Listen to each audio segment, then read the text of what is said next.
Hatta. なんじゃない？俺たちのコロさんだよね。俺たちのコロさん最近見ねえな。I've been hard at work the last couple of days あ、working 本 on my 当？ game. おう。 It turns out that grabbing a よかったledge よかっ while た。falling is like あ crazy いつも difficult to 毎週見て program, けどね。but once I do it one time, I can just reuse that code 最 over and 近全 over. 然。And I almost got it. I like nearly fixed it. I had it ま backwards for a super あ、long ね。time, and I felt like a あ、そっか、dipshit ス because タ I ー was ズ checking for X the 的な、Y's. I did like Y plus, そ or I の、did Y minus when I wanted Y plus. 次のバージョンみたいな。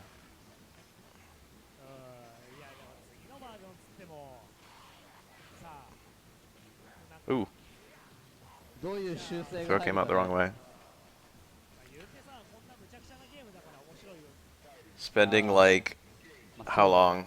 なんかこの、It was a pretty long まあ、time. サードもね、3回目だからね、Throw? 一応、Yup. その3のその調整というか、一応、I spent like a couple hours, like 3 or 4 hours, bug う fixing ん、just because I accidentally used a minus when I meant to use a plus. Or it wasn't an accident, it was on purpose, it was just stupid. そうだね。フォードだね、フォード。I normally just use やべえ like な。hitbox detection and then just try both, and whichever 前 one is 投 the げ one し I たら want to さ、do. タックルになるやつってさ、あれ強いのか弱いのか分かんないよね。For a little while, I お couldn't お、possibly get all three to be あ working, and I was like wondering why. I was like, あ、う why ん、will these two turn on, but this third won't turn on? I う was ん。doing 3 flags at once to get my grab mechanic working.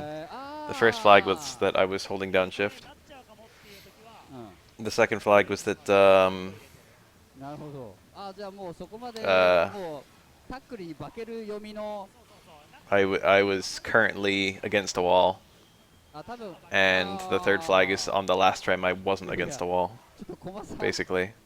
誰かがトミニーの声真似じゃない That's よ。how I こ had れ it ガチで detecting す that I よ、富 was 永さんです going よ。to the edge, でもこれコマさんが聞いて and then I も、was just using my hitbox to prevent me from going into the wall. あ、そんな違うんだ。Me and the object being on the same layer and all マ that. ジで？いやでも鼻詰まっ Shoutouts てる to は詰まっ 12. てる Oh, the けど、そ rest! んなに That was 偽 cool. 物扱いするほどの Oh, how big is 12's throw range? I think 12 has a car throw. 違う違う違う Off of medium kick, perhaps? よくねえだろお前。I think 何 medium 言っ kick. 何言っとっと？ 12 doesn't have a close variation of his medium kick. もういいんだよこれで。これでもう我 Anyway, being 慢 a して programmer is これでやる humbling. ぜ。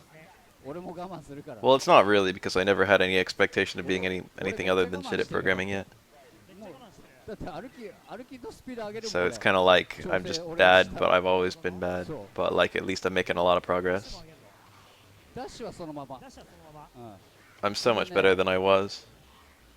あの Yeah, I'm サンブレの技 self-taught. を装備する。I've been supplementing everything I do with asking これ questions サン on ブレ the する。Discord though. A nice little parry. なし。He probably could な have got a し。bit more damage out of a hard axe, but maybe he was trying to be safe against the mirror. え It's on Game Maker actually. いや I hear people say Unity is the way to go, but Game Maker's maybe more 帰って simple. I きて don't ま know. すよ。みんなの Game Maker has its own little 飛び language, 入り but が I've been 帰って told it's like Java. きてますよ。違う違う違う。The game that あ、間 I'm 違 trying って to ること kind じゃ of ない。あ、本当に？い emulate や just こ a れだ little って bit 全然。 is マジ？あ、負け Nidhogg. て。Although I don't think my final game will be anything like it.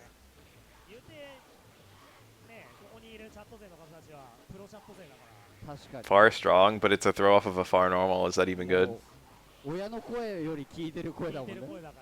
そうだね。誠に、あ、そう、そうだね。テレスナイパー師匠に、ちょっと I don't know the activation range of close strong for 12. It might be そう really, だ really ね。 close. 鼻の手術をして Far normal, far normal cars can be okay そうだね。 if you've got a まだ really, お really 前 close normal. That was back medium kick. You don't see that normal often. うん。 It's actually a fairly good normal, which is unusual for 12. That's not really true. 12 has a lot of good あの、normals. 入院してたんで、全然触ってなかったんですよ。It sees more use than some of the buttons that 誠 fucking に 12空中波 has. 動 To 拳 be 追 more 加だよ、 accurate. 俺が修正したら。間違いねえ。Nice. Congrats. You're probably not the first.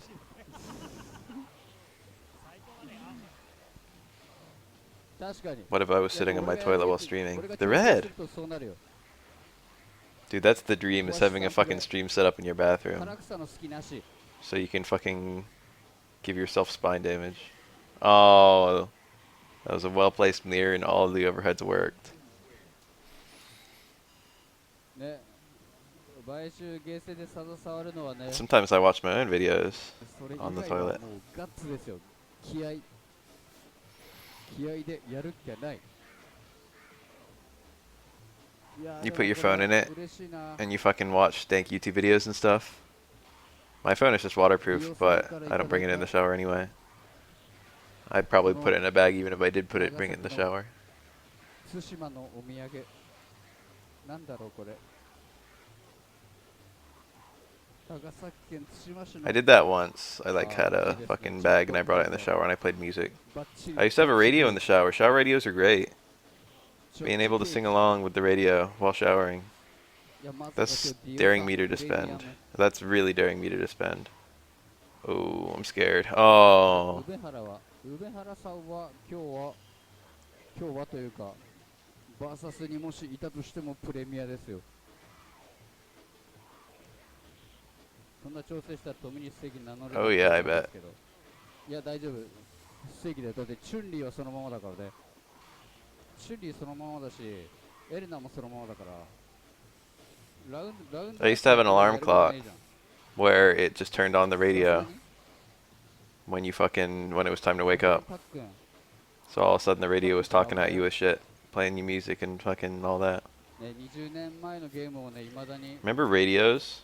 こすれるってすごいことで。 I feel like if it wasn't for cars, the radio industry would have やっぱ died. りあれですよね、何年経っても人がいればっていうことですよね。みんなで一緒に仲良く。Jury being a lesbian is not necessarily true. There's a Japanese trope of a woman with small breasts being preoccupied with big breasts, and the woman is not necessarily a lesbian. Jury's supposed to be that. Jury's supposed to be the small-breasted woman preoccupied by big breasts. There's another one. It's not. Actually, the character's not even necessarily small-breasted, but I think they were trying to have that with both Tsubaki and Taokaka and BlazBlue. But it's like a Japanese trope for a character. But Taokaka is one of those characters who's obsessed with large breasts, but not gay. But yes, Jury in her bio did have likes large breasts, and they chickened out on that. I'm not saying that Jury's not gay, it's just that she's not necessarily gay. That in and of itself isn't telling.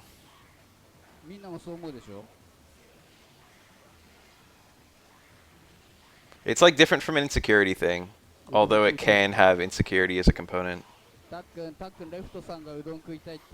It's not just like a breast envy thing.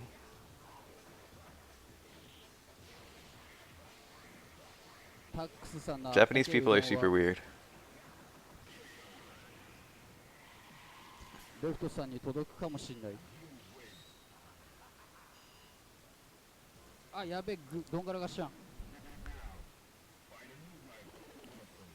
Taokaka isn't insecure, and she doesn't have a tiny rack.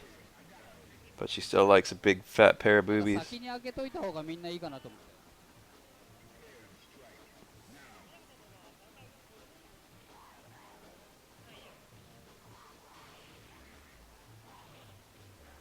Dio さんからのあったかいお菓子。みんな今開けたんで、とりあえずこれ食っていいよみんな。 It's a pretty easy trope to explain. Woman who likes breasts. Viking lady, I think. Look at that Stanran house, the god normal.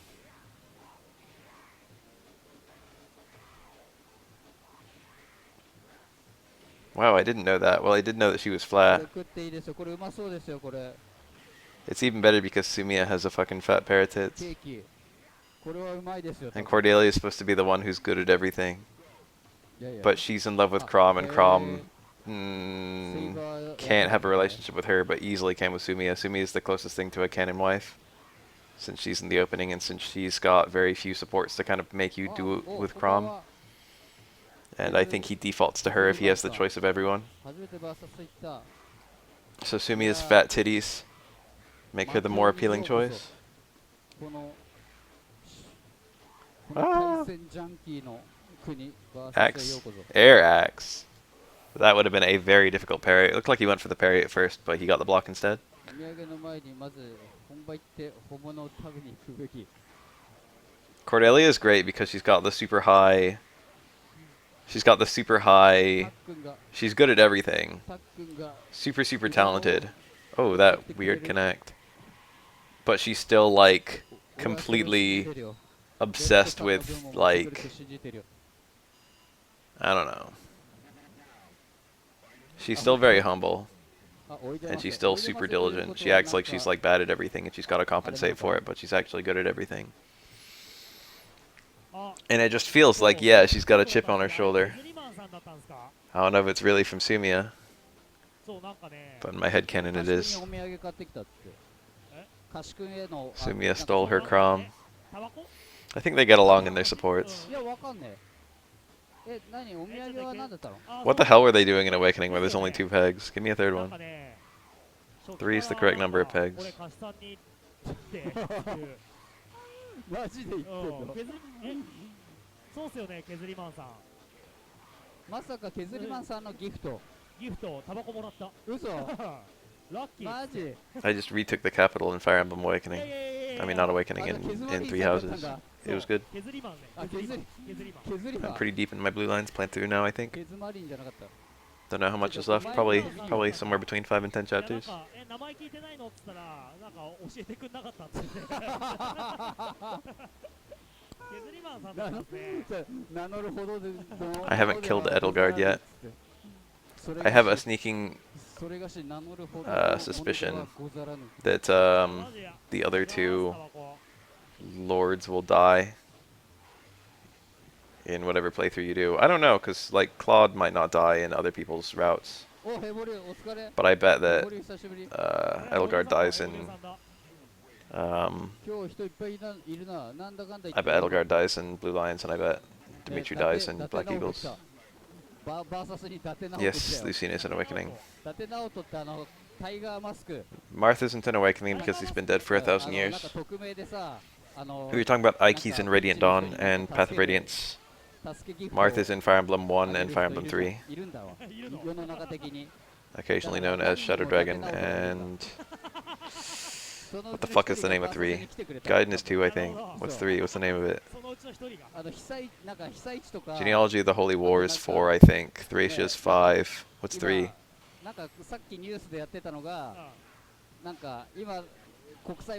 Remakes of the DS Fire Emblems. The DS Fire Emblems are the remakes. 朝鮮学校になんか米を送ってきたみたいな90キロぐらい。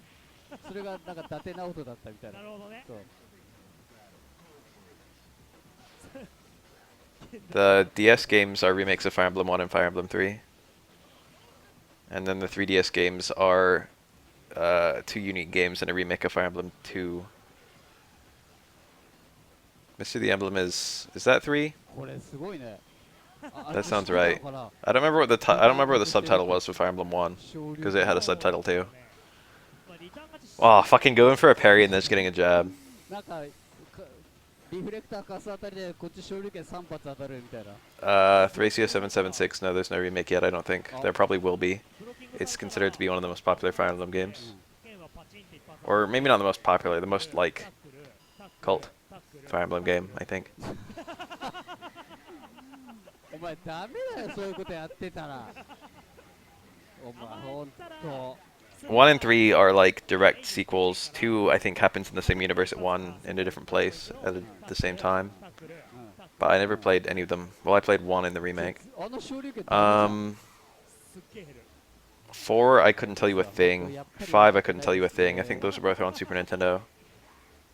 Shadow Dragon was the subtitle of the remake. I feel like the original had a different subtitle. And then Fire Emblem 6 is Sealed Sword. Binding Blade, I think it's actually officially known now. That's the one with Roy.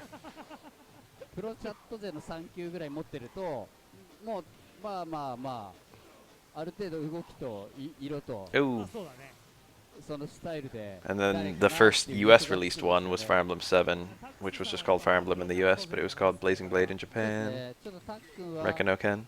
タックはちょっとまだやり込みがいろいろ足りないですやねっぱねチャット勢はやっぱりねプレイヤーソムリエでもあるんでうん Then there was Sacred Stones, which was actually 8, but we don't get numbers after our versions. Actually, no one gets 温かい numbers. 目で見守っていかなあ And then 9 and 10 were Path of Radiance and Radiant Dawn. そうですね 11 and 12 were a remake of FE1 and FE3, and there was Roth on DS. ヘボリューはでも 13 was Awakening on 3DS. 14 was Fates on 3DS. 15 was Shadow, whatever it's called. It's a remake of 変わって FE2 ない on 3DS. No, like most of them aren't in the same worlds. Pairs of them will be same world. Like I think 4 and 5 are in the same world. 1, 3, and 13, and I think 2 are all in the same world. 6 and 7 are in the same world. 8 is standalone. 9 and 10 are in the same world.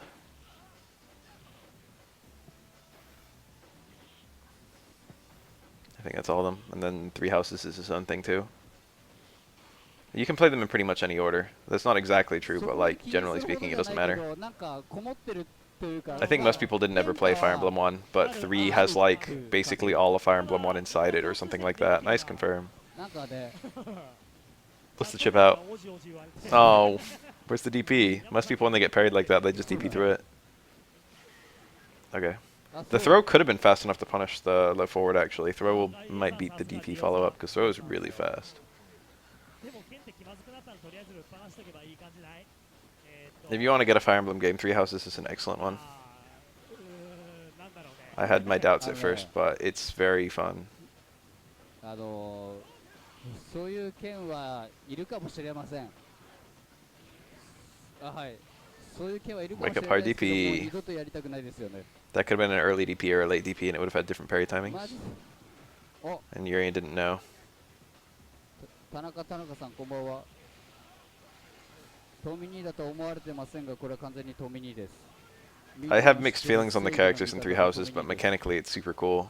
今日は I enjoy the stuff at the monastery, 俺は守れなくてごめん but 今日はしっかり守っていく it's 久々に I wish it was a bit more skippable than it is. I know that if you replay 3 Houses, you have よ to うこそ redo part 正 1義の every playthrough, which is really ridiculous 正義のサード because ストライ like クを見てぜひぜひ癒されて it's ほし like いですね it's like half the game or like a third of the game or whatever. It's like a big portion of the めっ game. ちゃイケボでしょこのカナリアボイスめっちゃよくね手術してもあれだよ癒し系ボイスからイケボからの Nice red. That's available on a lot of stuff you can do against 完全 Ken. にゴッドボイスになります Second hit red parry actually gives you a punish there when it's ordinarily safe. And it's guaranteed. You can react by the second hit. 好きにばかり Technically, you can just react to that overhead in its entirety. It's not that fast. Every now and then you see people miss it. I shouldn't even say every now and then. Quite frequently you see people miss it. But it's quite reactable. あんまないんじゃないないよねあー長崎のどっかでも長崎ない If の you か get that first block, the second hit getting the red parry is a consistent timing. あの But you rarely see people go for it, even though it's guaranteed. And it's actually not risky at all, because even if Ken gets the second hit, it does almost no damage and he doesn't have a link to super available. あ Studying weapons I thought was kind of cool. You don't have to like study everything. You just want to study what you need to use in battle, and then you also want to study like ーあと佐賀にワンチャンあるよね whatever you want to do to recruit people. あ You get nicely paid off depending on what you're doing. 佐賀左 Like my main character's a mortal savant or whatever, 左隣ぐらい and so I use magic in battle. So I got like high reason and high faith, and everyone benefits from what's it called? The flag authority.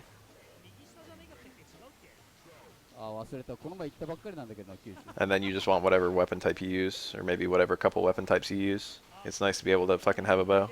あ左だったほんで長崎がこれで対馬がこれだろここら辺だあ佐賀駅はじゃああんのかなうんワンチャン俺の知り合いはねこの辺だからあそういうこと I like the idea of everyone being able to equip everything, and what you actually equip is based on like what you've been grinding, I guess.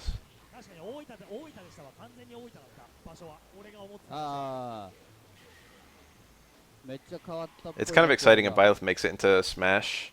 They'll probably not be a sword, or like they might have a sword, but it'll probably be like different directions, different weapons. 気づいたら But I think a lot of people are talking about if they're going to put anyone in Smash, it's going to be fucking Edelgard. She's certainly the most polarizing character of the game, no doubt. A lot of people have really strong opinions about her. I saw her and I was like, damn, I'm going to love this character, and then I played the game and I was like, wow, I hate this character. But I have stronger opinions on her than anyone else. Put it like that. And that makes her a good character. I like that I hate her, you know what I mean? She was written to be hated, at least in my route. ちょっと移動するしかないね。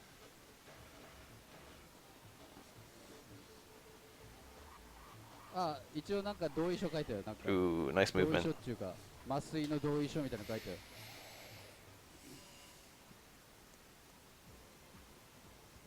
If Byleth makes it, I'm afraid they're just gonna do 国産 that fucking sword of the creator and nothing else. I'd love to see different attacks with different weapons. Yeah, Byleth actually has the biggest rack in the whole game, fun fact. Even bigger than, like, Catherine. 海限定のチーズ&チョコケーキ。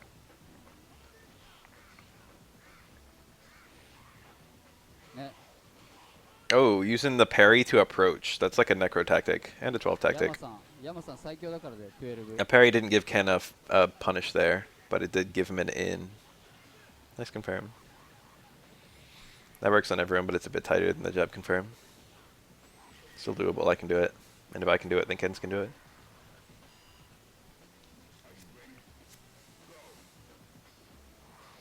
By having a fixed appearance, at first I was like, but now I kind of appreciate.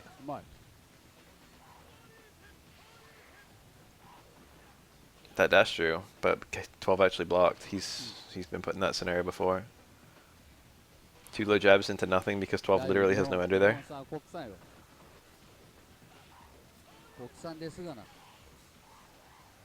Oh no, Divine Pulse is a move. No! Divine Pulse is ridiculously broken. I'm playing on normal as it turns out. I thought I made a thing on hard, but I did on normal for my first playthrough. Kind of timid. I probably could have done hard no problem. But it's whatever. But I have like 10 Divine Pulse counters every battle and I almost never use it. I only ever used it at all for like the Death Knight guy. Just to be safe about fucking not getting crit.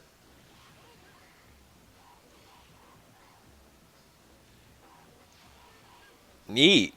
All that and fucking what does he get? He gets nothing. He gets a throw and a taunt. Oh, Ken just raw light DPing against an invisible 12. That hitbox. 12 has a really big hitbox when he's midair. It sucks. Oh, look at all the damage. Hold on, look at all the damage. Why does this do so much? Oh, he lost half his HP to eating an EX Air Tatsu, which is completely, like, it's almost totally safe for Ken to do. Oh.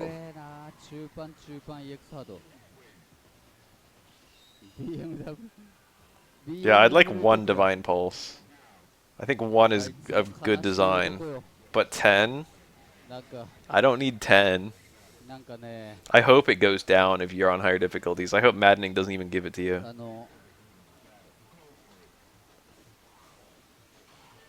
Nice. Oh, fucking, it's so awful. いくちゃんって誰って徳倉さんに今度聞いてあげて。そうすると BMW の話になるから。 Oh, that could have been a DP. That's a punish. 大丈夫博士っていうのがあるんだ。後でちょっとチェックして。 Sadly, optimal punish there. Watching 12 was frustrating. Whenever he has to get a punish. Did you guys see that fucking Ken replay I put up on YouTube? I played a guy yesterday, about 24 hours ago now, in this game, and he was playing Ken, and he literally only used low forward fireball occasionally, low roundhouse frequently, dash throw frequently, light DP frequently, technically all versions of DP, and like, that was it, and he used Super 2, and he did the Super 2 every now and then after DPs. And he was like, really good, considering he was using like 3 things. I think I won like 18-1, but it shouldn't have even been 1, I feel. Like, if he was, like, with those things that he was using, it shouldn't have been 1. But he played enough, he was playing well enough that it was 1. There are some really funny moments too. He actually used Super 2 to get out of an unblockable setup. He got like an autocorrect reversal Super 2, which is not easy to get. And it worked, and it like hit me out of my unblockable, and I fucking ate the whole Super 2. And I was trying to bait it really hard, but he was really keen on that. Whenever I got into a mode where I was trying to like bait a DP, he would do dash throw. He had like really good reads on that. He was literally just pushing, he was pushing it to be as much of a 50-50 as possible. But I was still winning like most of them, pretty much all the time, because the 50-50 was so shitty damage-wise. If he gets a light DP, he gets like, what, an eighth of my health? And if I block a DP, I get half of his health.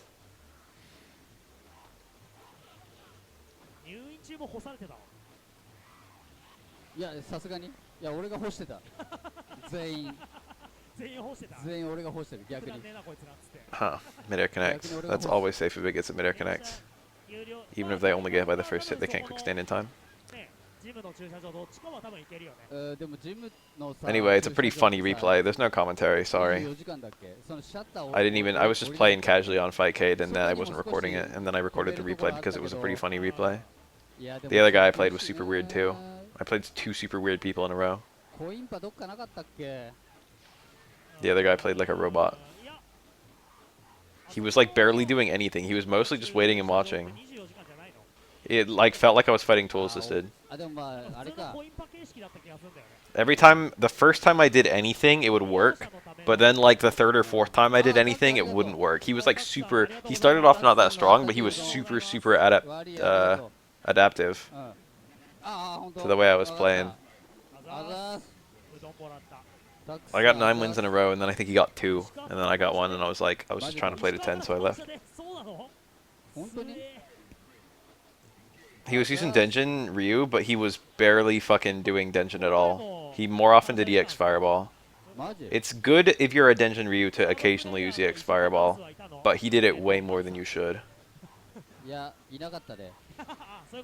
Ken can just DP with fucking impunity in this matchup. He doesn't have to be afraid.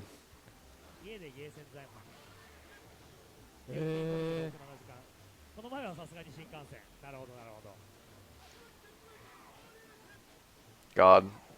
The cool thing about 12 is if you do something crazy like that, he can... Oh, that was a failed DP. If you do something crazy like that, 12 can potentially whiff punish you with a needle, and it's like not risky at all for him. Like he doesn't have to be next to you to whiff punish your Shoryuken with the needle. The problem is needle doesn't do any damage. And you also have to have a very good knowledge of where 12 is in order to pick the right needle, although that's usually not an issue. It is if you do like an air dash. You need to know 12 really well to know where you're landing if you do like a fucking jump air dash and you're invisible. Stand Fierce, that's technically a good trade I think, but Ken ended up getting the Oki and thus the throw. Oh my god, the damage difference, you can just see. 12's allowed to take, Ken's allowed to take way more risks. If Ken gets a hit, he does so much more damage than if 12 gets a hit. And not only does that mean that, like, if they just get the same number of hits, fucking Ken wins, but it also means that Ken can be an idiot, and he doesn't suffer for it. But if 12 is an idiot, he dies instantly. Yeah, like, a DP will just counter an air dash of any kind. And if 12 tries to bait it, if he does like jump parry, if he actually parries the DP, he gets like, ooh, nice DPs. He gets nothing. I don't even think this is that bad of a matchup. It's definitely one of 12's worst ones, but it's not his worst. It's not like Ken is really a counter pick for 12. He kind of is. It's more that Ken is just very good, and 12 is very bad. I would say that Ken is a bit of a counter pick for 12. There's like actual counter picking going on in addition to good and bad characters. Yeah, see that? That's like, look at the damage. That was a fucking successfully baited and parried hard DP. And he got that. He got that much damage. That's sad. I can't believe there are people in this world who say that all characters are technically equal as long as you fucking play the low tiers right.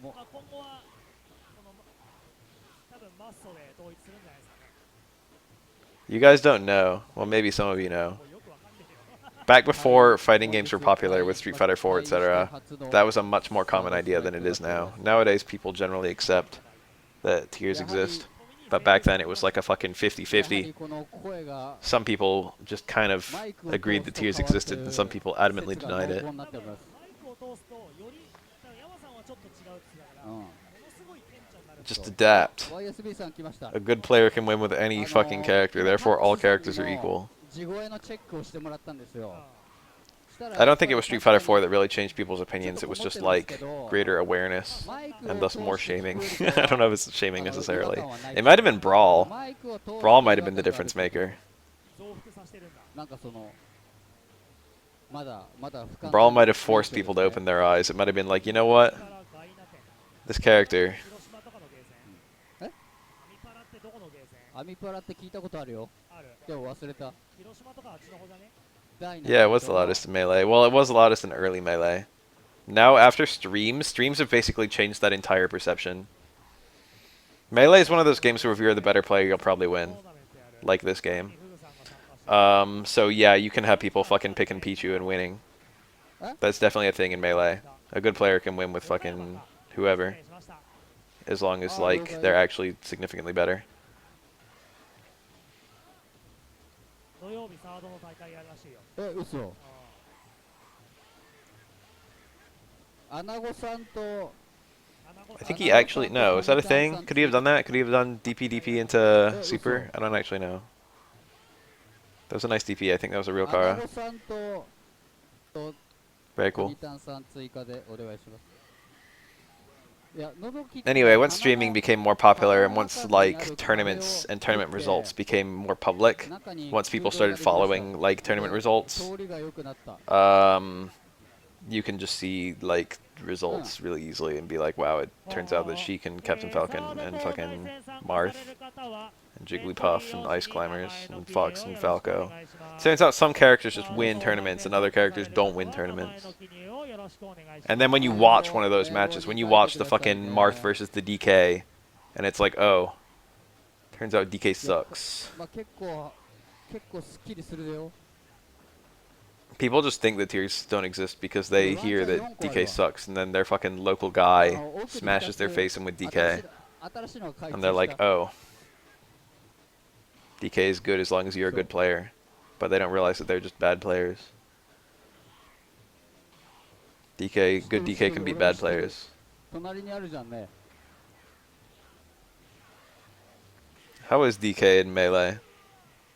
DK is such a threat in Smash 4 and Smash Ultimate. Maybe not such a threat, but he's like, you know, みんなすごいわ。 he's either the best or the second best heavy, perhaps. I don't know if that's really true. Ganondorf's quite good. みんなよく I see a lot of Pokemon Trainer, but I don't know if I would say necessarily that やっぱりね Charizard is good. He seems to be. どこ行ったっけな Most って時に most Pokemon trainers play Charizard the least, I feel. It's like Squirtle when you're racking up percentage, and then Ivysaur when you're gimping, and that's it.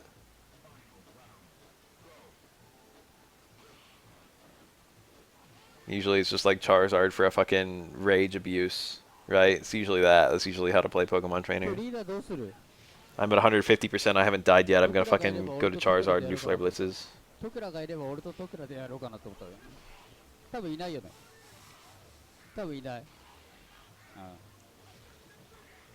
Same Fierce? DP. Optimal. He dropped it though. あドミニ It's also to prevent dying, just because Charizard's heavier. 出た時からやってるよ。多分2000じゃないよ。99年か。うん。ああ。今日何人ぐらいいる Nice. 14か。うん。稼働初期から一応やっておりますが、なんか読み合いという概念を I feel like whether you have good like airs is so important in Smash Ultimate because that's all fucking people do. Feels like it feels like airs were a big part of every Smash, but in Ultimate it's like 80% of your movement and your fucking offense. It's fucking hop airs. あ、ワールドヒーローズだったんだ。ワールドヒーローズもやったよ。 So if you have like a good air that can kill, if your back air like kills at a low percentage, or maybe not low, but like, you know, at like 90%, ジャスト that's important, that's useful. 飛び道具跳ね返してるか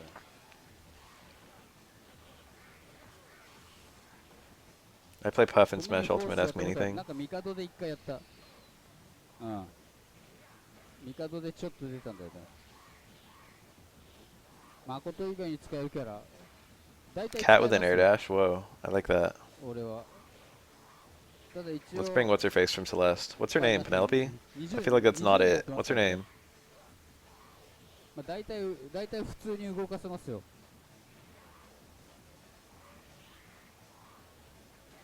Madeline. Ugh, that's I got it ってこと completely は wrong. 君にかなり早 I've never く played that 正解を game. 言い出してるね。小学生だね。そうそ I've う。 been meaning to forever. I found out that it was made 小5でアッパーサマーし by ましたよ。駄菓子屋で。 the guy slash people who made Untitled Story, right? 小5でアッパーサマー、小6か中1で真空投げ。 And I was like, damn. And I think he did some Flash platformers too. And I feel like that guy, closer than anyone in the world, has solved the 2D platformer. そう。 Like more so あ than の Nintendo. 見て学べっつって昭和の I really feel 職 that. 人の I feel after playing those fucking platformers, those Flash platformers, I was like, this is the tightest jumping I've ever played in a game. うん This is some Massive truly machine great guns, jump too. physics. 網に張り付いてるバルログ And Celeste is like the fucking most professional game they've ever 電源 made. 切ったり And it stands to reason that Celeste has the best jump physics imaginable. マジ面白かった。 So I've been meaning to play it. 小学生 Nice 小 confirm. 小学生高学年ですよね。最大のライバル誰ですかあれいっぱいいる。いっぱいいるいっぱいいる。 Oh, that とりあえ tracking. ずタックスだよ。 Having tracking is so useful. この中でやるとタックスと、あとは、あ、でもこの中だったらタックスだな。なるほど When I see little clips of it, I try to avoid it, but whenever I see little clips of it, it's like heavy air dash stuff. I think the whole game is just air dashing. And なんかの it looks very smooth. これどういう意味なんですかこのタコは Oh no. 意味あんのこれ Back to Ken. これなんかあんのかな、なんかメッセージが。おばさんもなんか返してるけどそれ挨拶あ、これ、そういうこと違うピンクの正義ですよ。 Oh, that was a blue parry. I'm frequently in that scenario, and I go for that blue parry quite often, and I always drop it. I go for the red parry too. I don't know if I've ever gotten the red parry on low forward fireball from Shoto, even though it's like one of the most basic red parries in the game. 灰皿ソニック食らった It's hard to learn even one red parry, that's the truth. The only things I ever attempt red parries on are like Ken's super and Q's super, and just for the memes. And I guess Chun-Li's super as well. And I've gotten the red parries on all of those, and you feel like a badass whenever you get them. だからみんな来るお菓子食ってくださいよ、これお菓子。皆さんディオさんからのお土産あります It's pound and air dash. りょうさんにあざーすってあざーすってこれうまいよ、これうまいうまい。 He was trying to land early on purpose to block a DP. EX Needle is quite strong right here. Oh, not like that. プレステソニック Nice. 何それ、プレステソニックやべえな相当痛そうだけど若いな。さすがムルムルちゃん。確かにプレステソニックいて A lot of the better red parries in the game are also kind of tricky. Like you can red parry うん。 Yun's strong fierce back fierce TC, but Yun can actually delay the back fierce and it changes the red parry timing. So it's actually like a bit of a coin flip. Yang has that with EX Rekkas. It's like technically speaking the red parry is very useful there, え like low forward Rekka. But ね if it's like a second Rekka, if it's like an EX Rekka, there's a lot of different times where it can happen. Ooh, super to punish? いやね、声変わったっていう。 It shouldn't have been an air dash. でもね、 I would have done that same super and I would have missed too. But I wouldn't have air dashed, so maybe it would have worked for me. 実際の声はそんなに変わってないっぽい。 Still a really good round for 12. Yeah, that's やってた punish. よ。でも 嬉しいっすよ Whenever I see clips of that Power Rangers fighting game being played, it looks super duper fun. But I only know the Rangers. I don't know anyone else in the game. Is Rita Repulsa in the game? もらったもらった。 His Goldar. もらったこれ See, I don't know what like Ranger verse they're taken from, so like あっちにある。土佐さんからもらったやつだよね。土佐にからの。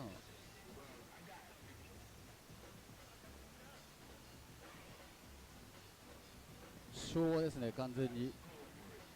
完全に昭和の魂を。I heard that Rangers was super broken, but it might have been patched since last time I looked. I think it had like an infinite that like there's something that you could set up pretty easily. But you know what? あるね。 Marvel 3 has an infinite that you can set up, and that's still a good game. D 応援してんの？そうだな D 応援はないね D 応援はない。 D 応援はないねダッシュのベガの2プレスハメでヤンキーに絡まれたことはありますか？ How about the second variations that just came out? What the fuck was that? Someone red pilled me on this entire sequence. 多分ね俺ねそういう知識なかったからねもし知 EX ってればやってるけ EX ど that there's a link there, but he didn't get the right connect. And when you do get the right connect, it's a cross through. So he couldn't have done that super thinking he was getting the link. He'd have to roll it the other それが way. ね俺もね正義の味方なんだよねそこはあそこは But Ken does have like an EX Tatsu into super on this character. だけど I think he was I don't know what the fuck he was trying to do. Catch a backdash. なるほど。 Or trying to be invincible. I think EX Tatsu might be minus on hit, so maybe he was trying to be invincible. そういうことです That super is not a bad way to do that. 好むんだねっつっていいでしょうっつって。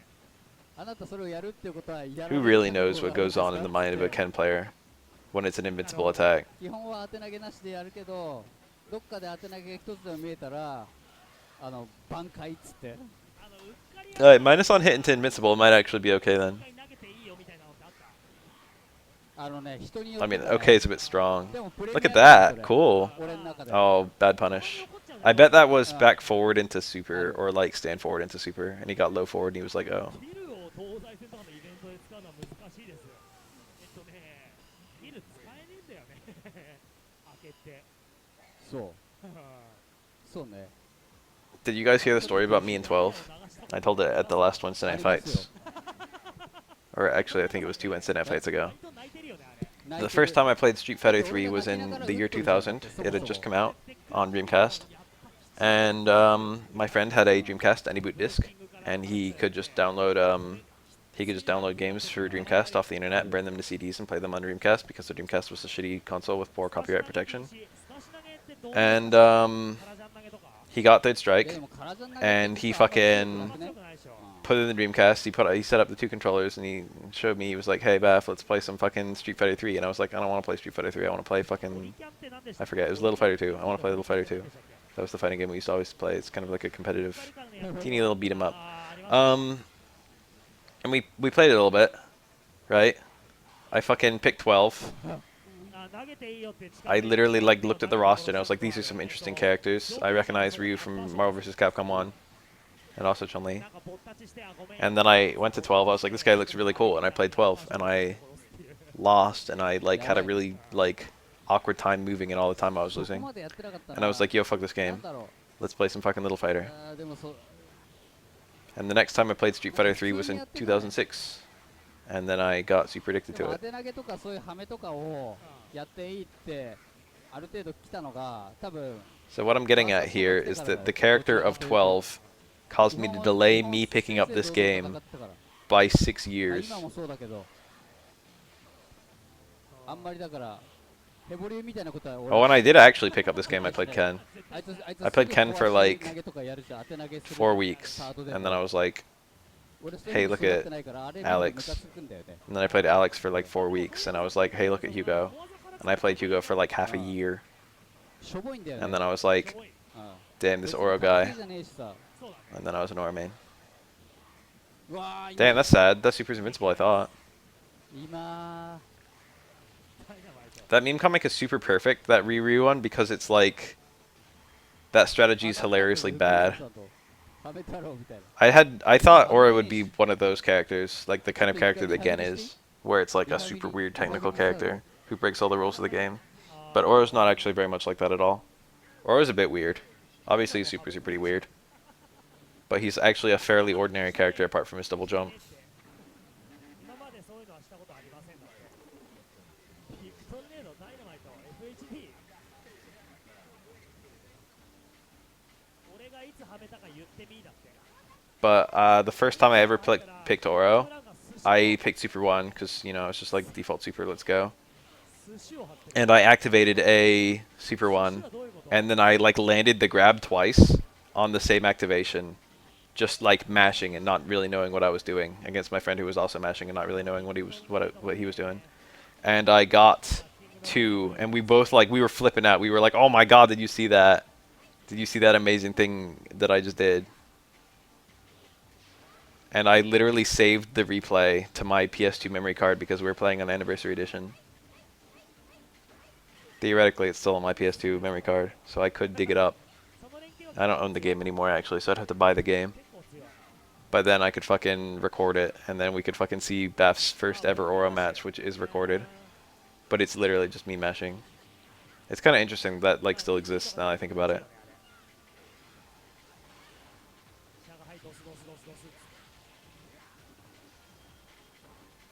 I like don't really care to watch it. Yeah, I was literally that. I was super move.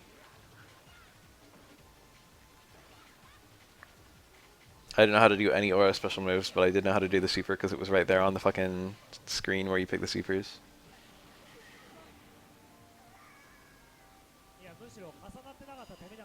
Just play people in Japan. Marvel Infinite Ryu is less cool than Marvel 3 Ryu, to be honest. Give me dungeon mode back. When Infinite came out, I played Ryu, and then I got better at Infinite. I wouldn't call myself good at Infinite, but I'm like, okay, I'm much better than the layman. And, the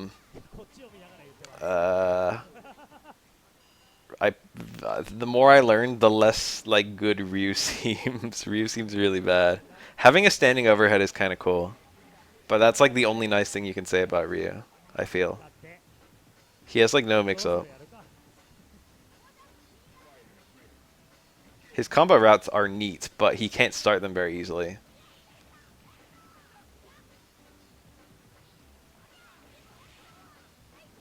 It felt like the light mid-air Tatsu was a lot easier to use as a dive kick in Marvel 3 than Marvel Infinite.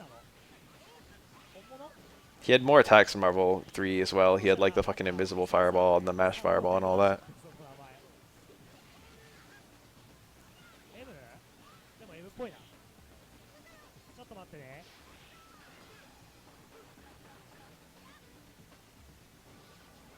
Ryu's the only fair character every time.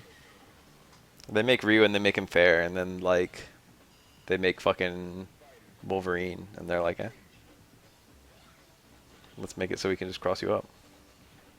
They make Dante.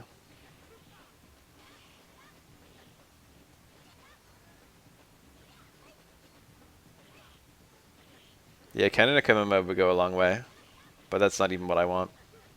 Just give him a fucking triangle jump with air light Tatsu. A better one. That's what I want for Ryu. Did you know I won my first ever match in Marvel 3? I mean Marvel Infinite. It was against 2 turntables who was playing also Ryu.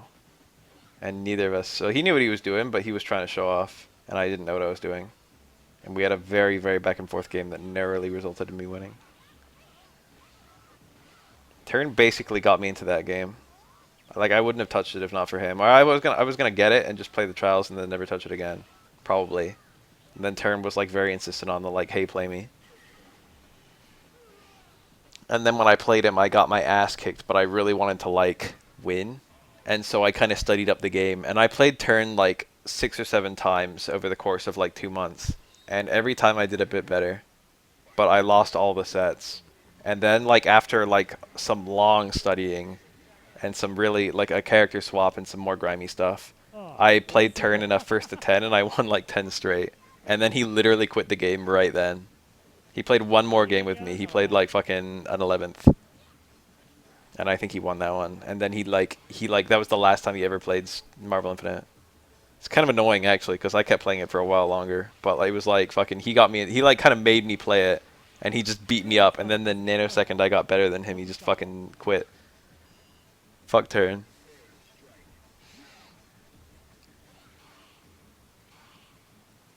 I think of all the games I've ever played, I'm going to say something really nice about Marvel Infinite. Of all the games I've ever played, Marvel Infinite requires me to fucking think the second most. This game requires me to think the most. This is game number 1. This requires you to fucking have the... In terms of like what fighting games test, you know what I mean? Like, you want a fighting game to test something interesting out of the player. Like, what are you actually being better at in order to win in this fighting game, in whatever fighting game you're talking about? Street Fighter 3 tests your ability to fucking know what's about to happen, which is really fun and cool. You have to have, like, a better knowledge of what your opponent's gonna do than they fucking do about what they're gonna do. You know what I mean? I mean, there are other things being tested too, but, like, the way that reads test you, the way that parries test your reads is interesting. I don't know what the third most is. It's hard to say because those two are big outliers compared to all the other ones. Most fighting games just test, like, execution and fucking, you know, knowledge of character stuff. But, like, it feels like Marvel Infinite and this game both test your actual brain power. But this one tests your brain power in terms of knowing what your opponent's going to do. And Marvel Infinite tests your brain power in unusual scenarios. Even playing that game for a while, I was running into new scenarios. Knowing what your tools can potentially do to fucking get you out of some very bizarre place that you're in. Storms are very much encouraging of that, but a lot of the character design is in general. SF5 does have super duper strong newcomers. I was very pro newcomer. A lot of people were like, give me back Fei Long or whatever, and I was like, no, new characters please. And I've been very pleased with almost every new character. The only one I don't really like is Ed to play, and I still like watching Ed, but I mostly like watching Ed because I don't like playing him. So it's kind of interesting when someone makes Ed work, because to me Ed doesn't work. But Falk has basically the same design as Ed, and to me that kind of, she salvages it. Like, his design is kind of awkward, but then hers is, like, very cool.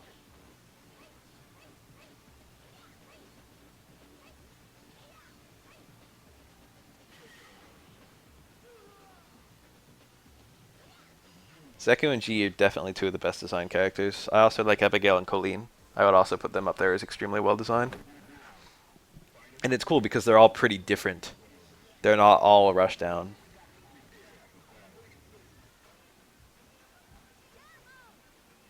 In fact, I'm not sure I would call any of them rushdown, really. Oh, the 4 debut new characters I don't care for that much. Nikali, Laura, Rashid, and Fong. I like Fong a bit. I would like him more if he was more defensive. Laura, I played, and she's kind of fun to play, but, like, actually design-wise, I don't like her that much at all.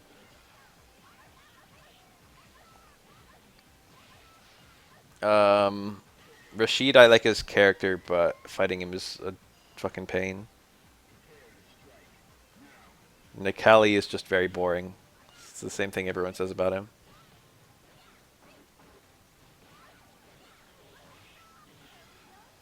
Nice punish. Damn, I tried to win this matchup and I failed. And Wednesday night fights. I could have played better. It's annoying because I got a lot of opportunities every match, but it wasn't enough. Lucia's super cool. I like her. She has 2 different special moves that are branching. Oh. Nice salvage there from the Elena player. This could very easily go either way. Wake up super, I know it. I would have parried that. It would have been free. I know how fucking Tominaga thinks, or how he doesn't think. I was gonna fucking wait and watch because it was either gonna be Wake Up Super or Wake Up Fukiaga.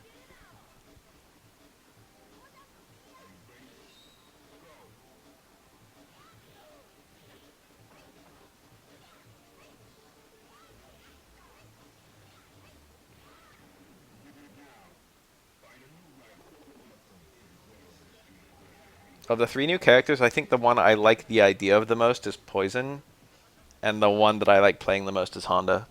And yet, when I look at all 3 of them in a vacuum, when I look at all 3 of them being played by other people, I can see that Lucia is the best designed. But despite the fact that she's the best designed, normally I like a well-designed character the best, but Lucia is actually the least favorite for me.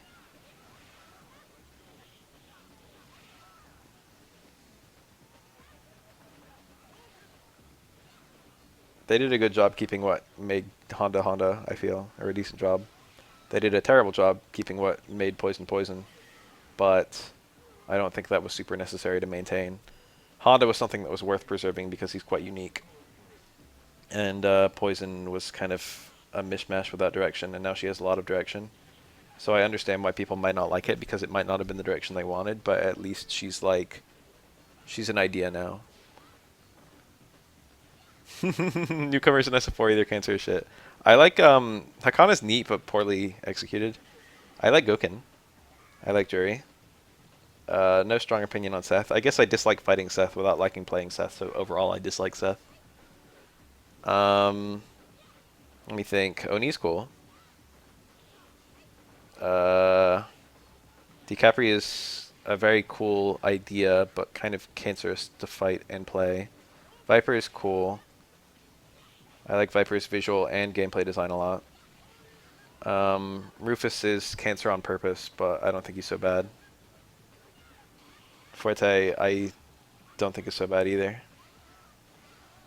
See, I like had friends who played Viper and Forte and Rufus. A lot of people hate fighting those characters, but I really don't think it's so bad because I played them a lot.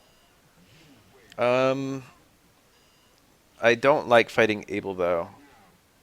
I really don't like the change of direction scenario that Abel puts you in. Most Ables never ever do a second or third change of direction, but I hate the Ables that do because it's so annoying. It's pretty hard to react between the two versions if you never see them. And one's an overhead and one's a low.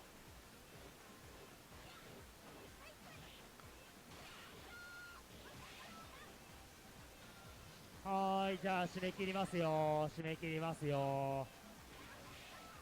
書いてない方いらっしゃいませんか？締め切りますよ。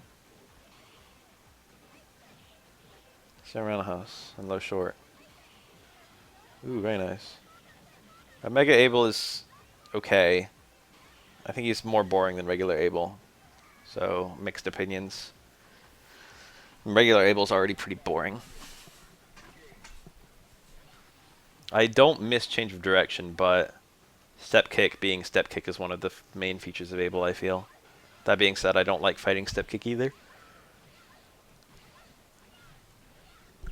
Hey, my name's Abel, and I can just be fucking right next to you and whatever. It's either -1 or +1 or 0, but I don't actually remember the number. I think it's +1. Hey, my name's Abel, I can just be +1 and next to you whenever I want.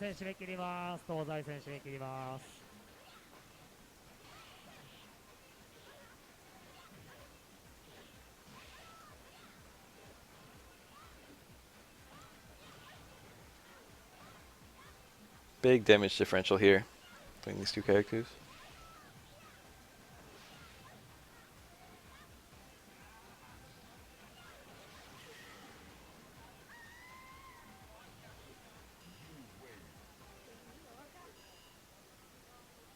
I feel like the tournament's probably going to start soon.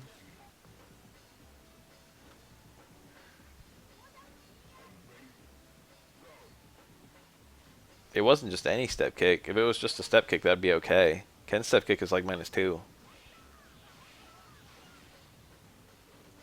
I did like KF14, but it came out on PC way too late, so I never really got into it. Everyone had already like gotten good at it by the time it had a fucking release I could play. I feel like KOF 14 tests your meter management better than almost any fighting game. Because the combo you want to go for is dependent on how many meters you want to spend, which you have to decide very quickly. And that's going to be based on how many meters you have, and also your opponent's health. And it also changes if you're already in max mode. And also whether or not to enter max mode is a different kind of meter management. Was that really a punish? You guys see that shit? That looked like a punish. That looked like Ken's Shippu, just non-reversal Shippu, just punished the Makoto low short on hit, or on block. Why is that a thing? Why is Shippu so fast? Why are so many moves in third strike fucking -3?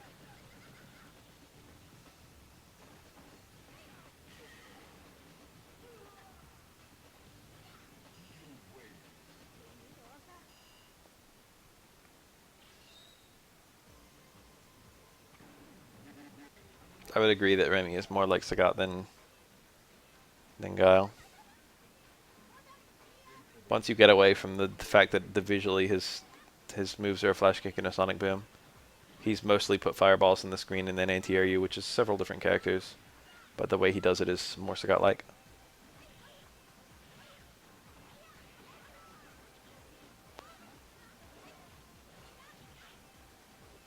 If you only had a single Shippu, it would probably still be Ken's best super, but it would be a lot closer.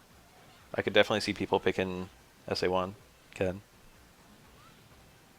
SA1 and SA2 is not a super clear cut for Ken, to be honest. I'm not sure which one is better. Nice meter saving. I would have spent the super and it would have been a waste of meter.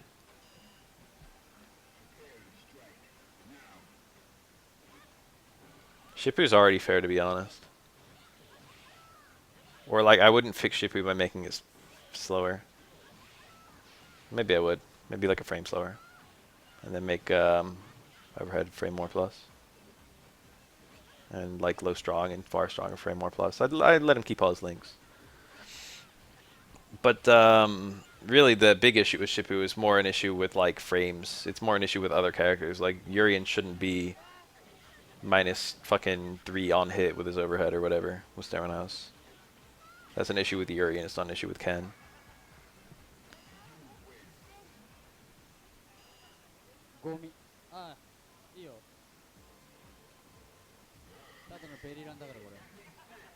Yeah, that pretty much. なんでもなかった。ライバルだと思ってた。ベリラン。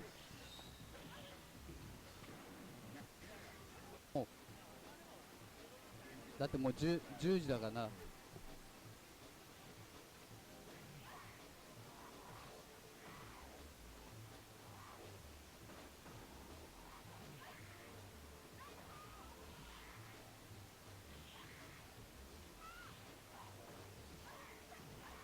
Ooh, these trades.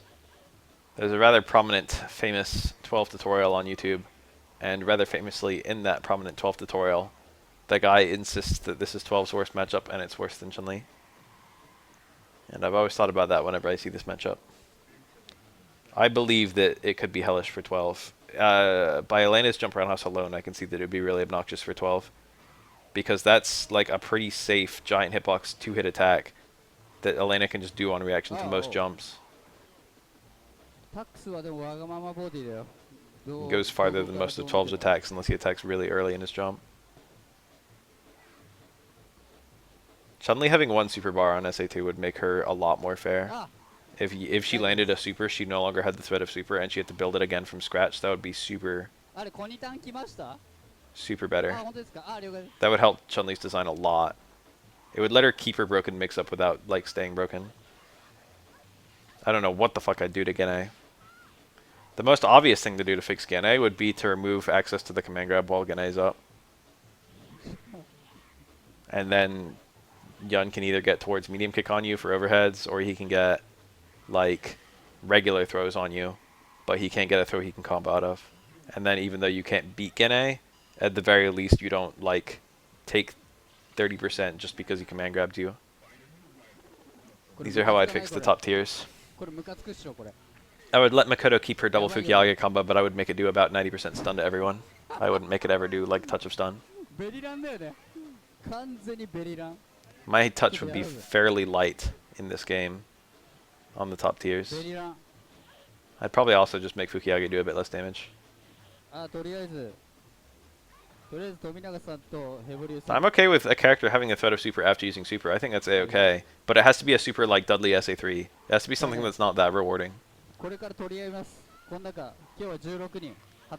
SA3, even in an optimal scenario, does like fucking a quarter of your health. And in a combo, it's like a lot more scaled.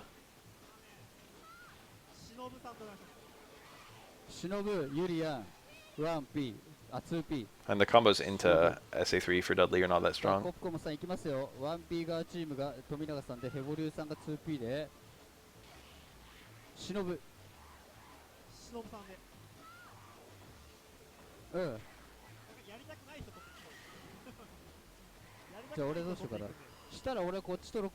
Dog gets an aggregate grab would be fun.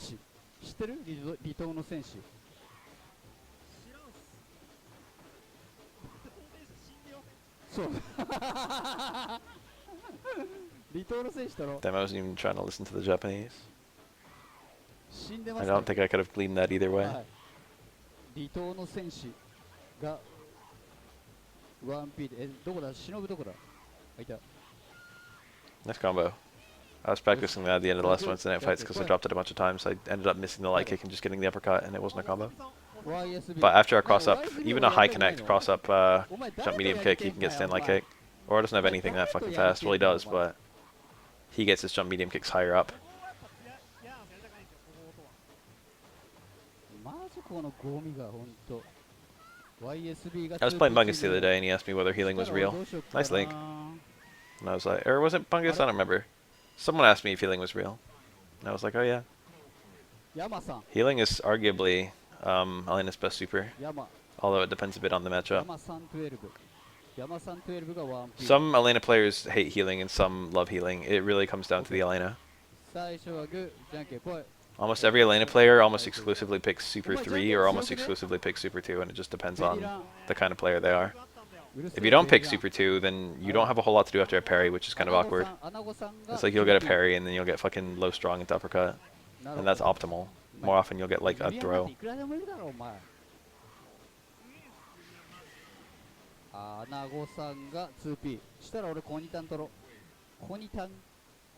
Healing Elena is seriously losing out on damage output.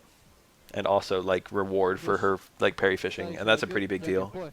But healing itself is quite useful, obviously.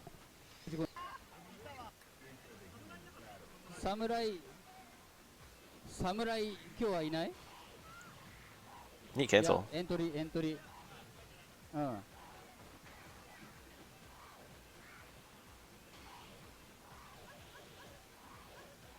Oh, there are some matchups where Elena players will typically pick healing though, regardless of which super they usually pick. It'll be like Hugo. He usually picks Super 3, I think. Because he's not very good at getting across the screen, so a full heal is a lot more practical against him.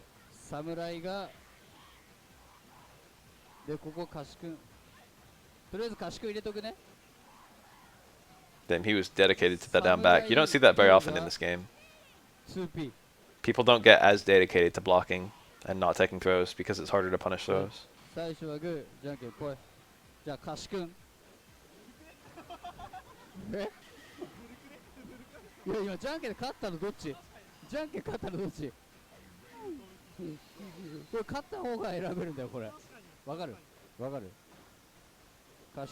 Healing on Aura, that's okay.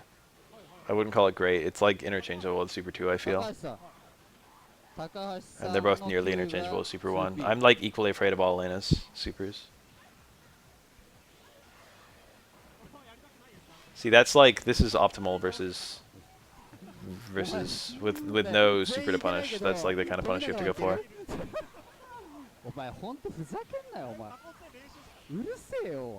Elena is one of Aura's counter picks. It's the only counter pick that isn't a top tier. And it's not that bad of a counter pick, although it is really annoying. Elena's damage output is shit. Or it's not shit, but like Aura's is much higher. But Elena's neutral like solidly beats Aura's. In terms of like winning in neutral, Elena beats Aura in neutral the worst of any character in the game. In terms of like Elena's ability to find hits versus Aura's ability to find hits, Elena is simply the best character at fighting Aura. But when Elena gets a hit, she gets like less than 1/10 of my health off. And when I get a hit, I get like 50 plus. So it's not that bad, but like theoretically, it's very annoying that she technically does like win as hard in neutral as she does. It's honestly worse than Chun-Li. It's just that Chun-Li's damage output is a lot higher, so Chun-Li ends up being worse anyway. That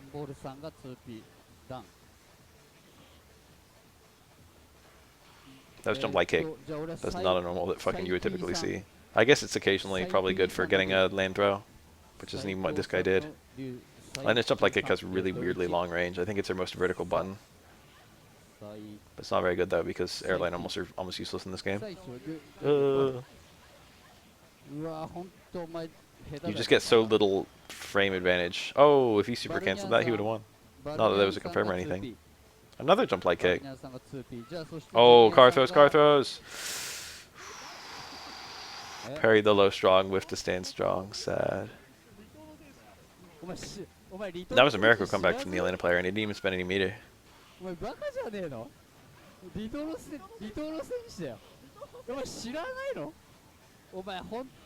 I never universal overhead as Elena. Maybe I should.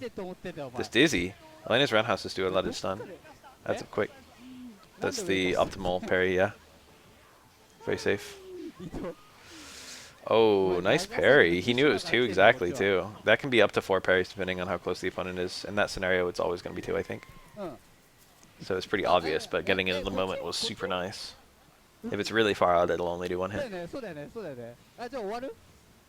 From most ranges, it'll do 2, and then if you're really close, it'll do, I think, 4.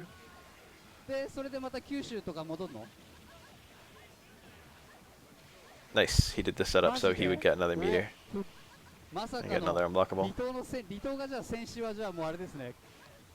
Very nice Urian play right now. Oh, the wiggling.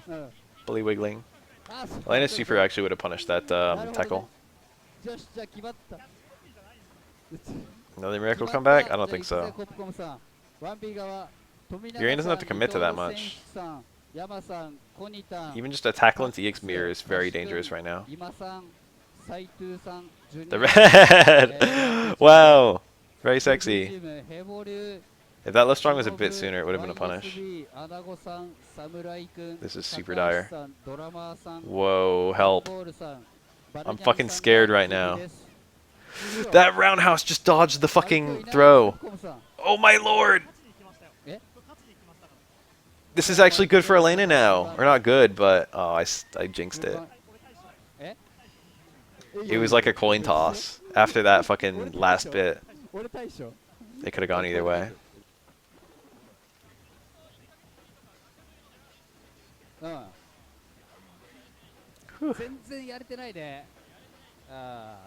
That was perfect the way the Elena used the roundhouse is to fucking dodge the throws, and then the same scenario immediately after went for a throw.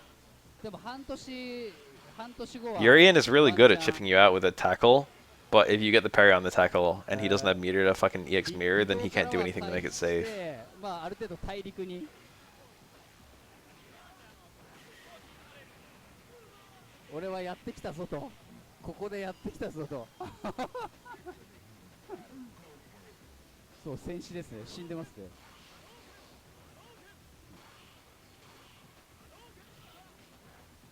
What the fuck is this Stadia?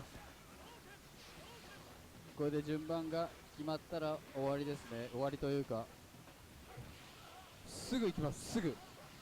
もう10時回っとるんでね。Most technical character is probably this guy right here, Urian.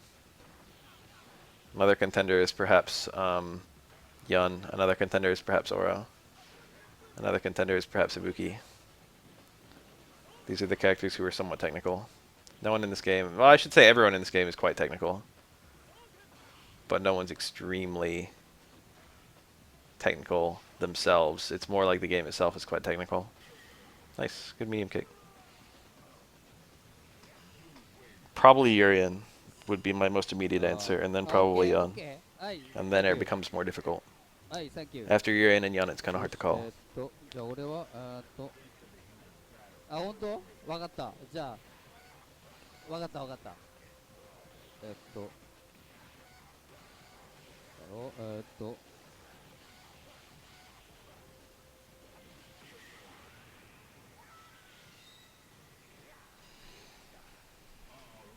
Hugo's pretty technical too.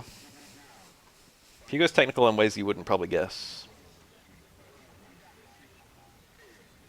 Oh, the mirror. The mirror, if you will.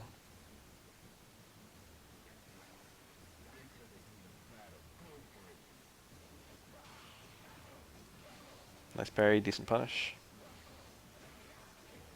I guess that's probably pretty much your B&B if you got no meter and you're mid-screen with Urian.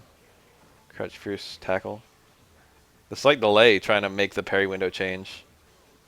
But I think he probably would have missed the parry if he fucking shot it immediately. But the delay made it so he could react in time. Urian can hold his fireballs and it delays the release. That's probably the most practical time I've ever seen it used. Just to make someone fall deeper before releasing it. If you're already charging it. To make them miss the parry. Light mirror. Only EX mirror will beat stuff. If it's any other version of mirror, you can interrupt Urian. If you parry the tackle.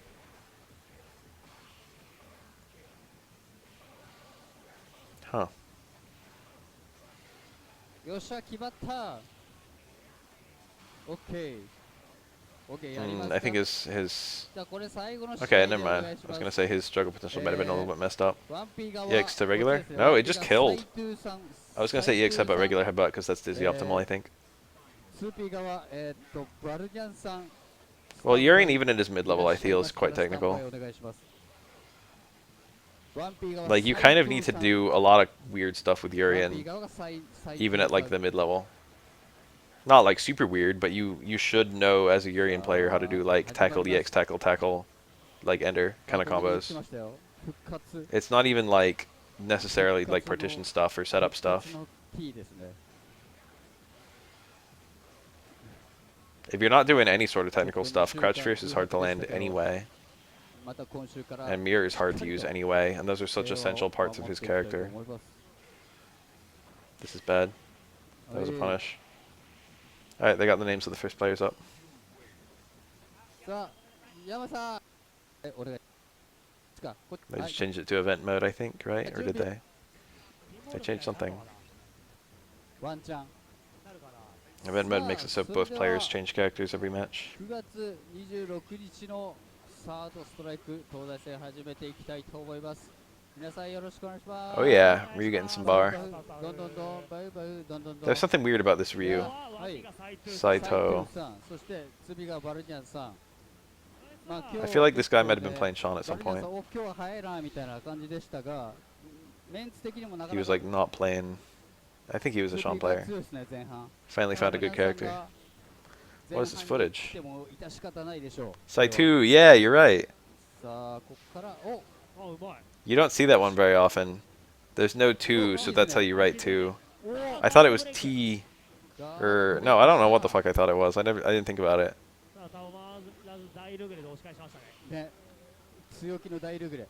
I guess I thought it was like Chi with a little U. Katakana has some really weird combinations that don't exist in hiragana that are used for doing weirder foreign sounds.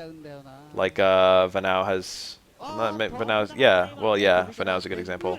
The va doesn't exist in Japanese, so you can do like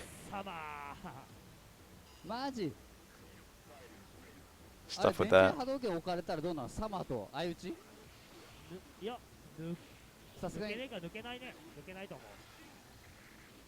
A little too close, not a well-timed fireball.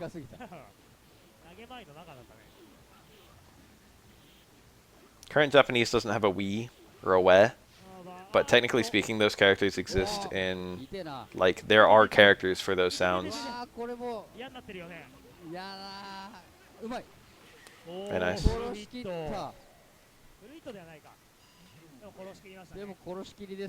There's actually a Toho character named Tewi, and that uses the archaic we, which doesn't exist in modern Japanese.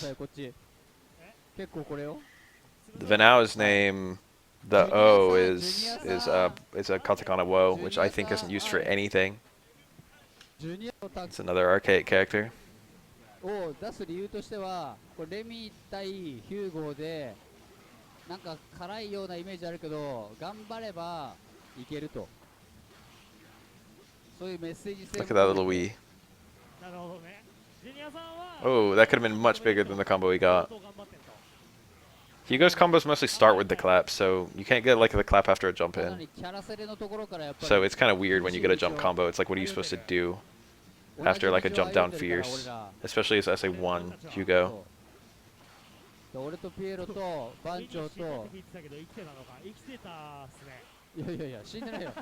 Yeah, it's like we like that. I think that's right.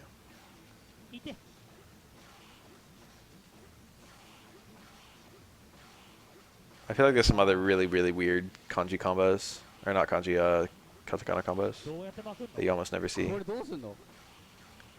The F ones are quite well known. Those you see in a lot of katakana for like foreign words. Nice.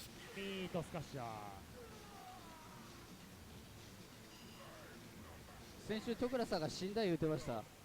今週は徳良君が死んでるね。そうですね。 Like the Phi in Faita. じゃあ永遠の眠りについてもらいましょう。 There's no Fa character in Japanese.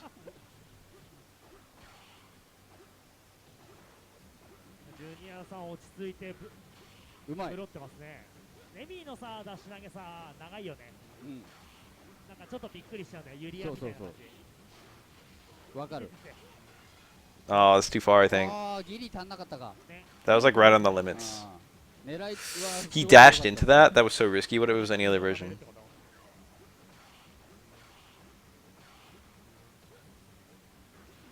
Not funny at all. It's actually sad. This matchup looks so helpless, and then you see it go the other way, and you're like, wow, this is still helpless, but it's the other way. This is one of the most miserable matchups in the whole game, because it's just decided really early on. Not necessarily true. Hugo has a chance of a comeback. Remy doesn't really. So if Remy's winning, he has to keep winning, which is easy for him, but not guaranteed. And if Hugo's winning, it's just awful. なるほどね、最大取ろうとすると引っかかって大変そうだよ。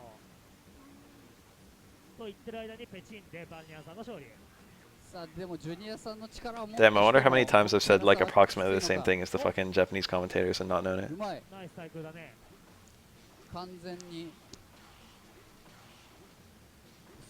This actually is probably the most Street Fighter matchup in this Street Fighter title. Nice. Cool little buffer in the whiff. Whiff low strong or whatever. Low jab, I think it was low strong. That was, it caught a backdash, that clap, so Remy ended up being really far away. He went for low forward, but it was too far. Low forward works after any clap, I think. So does stand strong, I'm pretty sure. But it's range dependent for both. But like by the frames, they both work. Hugo will have different follow-ups depending on which version of clap it is, because the bigger ones are more frame advantage naturally. For example, I think stand heavy punch works after a heavy clap, but not the other ones.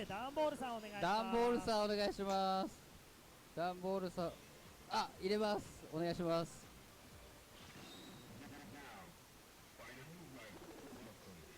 か、久しぶりですね、ダンボールさん。え？いや、なんかね、順番ね、こんな感じになっちゃった。ダンボール？さあ、ダンボールさん、久しぶり。本当？ I don't know this guy. そういうこと？さあ、ダンボールさん、久しぶりに登場。I've analyzed it at some point before. But it might be in the middle of like some long let's watch video or something.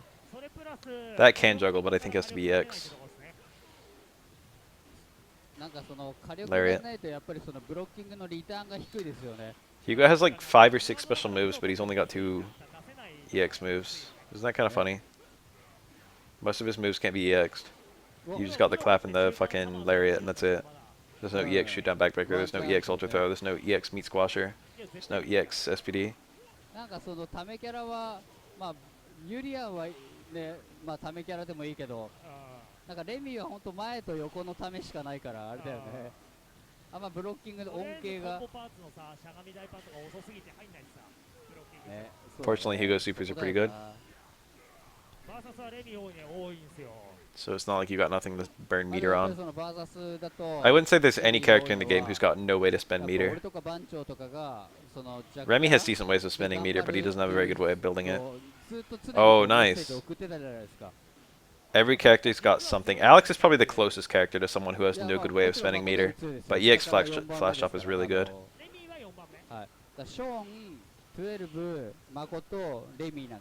EX Flash Chop is like basically no downside kind of move.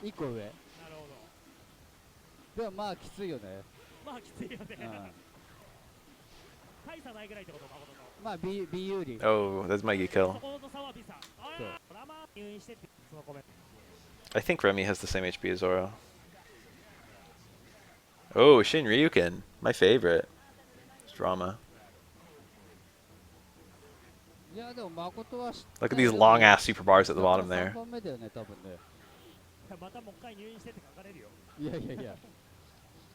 Taunt or dashes. Usually you see after a neutral throw you see taunt or I think a medium shoot down backbreaker. Just to stay close. Dashing isn't, it won't get you as close. じゃあこの展開悪くないですね。新昇竜だとどうなんだ？これはなんか真空で手堅くいってもいいし、まあでも電池じゃピヨンねんだっけ？電池は Or it definitely has the same as Chun, but I thought Remy was in that same spot. あ、でもうまいですね。上見て。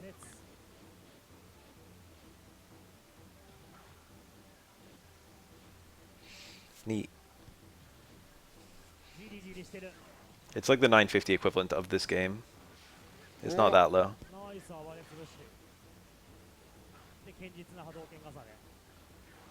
ドラマーさんいいっすね。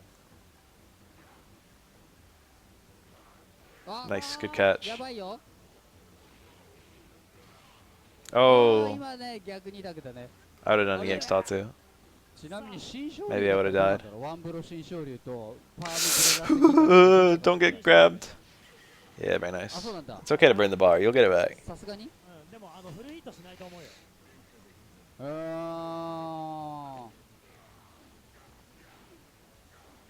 じゃあワンチャンパームブロラレ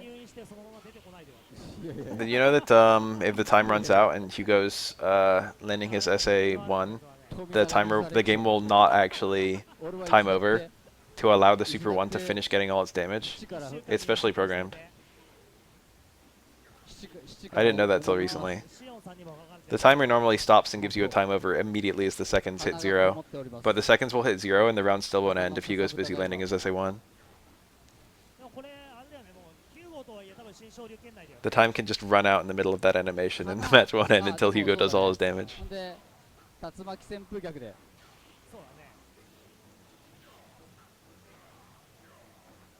おーっとねヒヤッとする That cross-up Tatsu was clean, but Hugo blocked it correctly. あーっとここは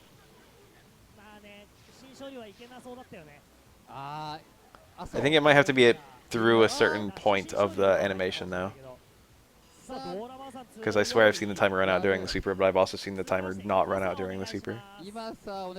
Like they got to 0 and it didn't run out. I should lab that because I've seen it a couple times, but I've never actually like taken it to the lab to figure out what the hell's going on. It would be very quick to test. I just need a player 1, player 2. Hugo super.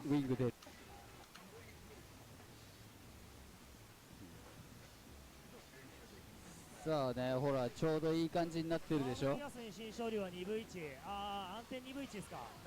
Late medium DP. Almost always you see a heavy DP as an ATR. 安定2分1かよ。じゃあ勝ったり負けたり。なるほどね。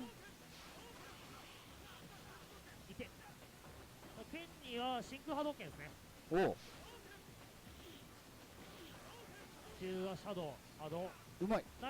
I think they knew what they were doing when they made 720. That's like one of the supers they truly knew what they had in mind for how it was going to be used.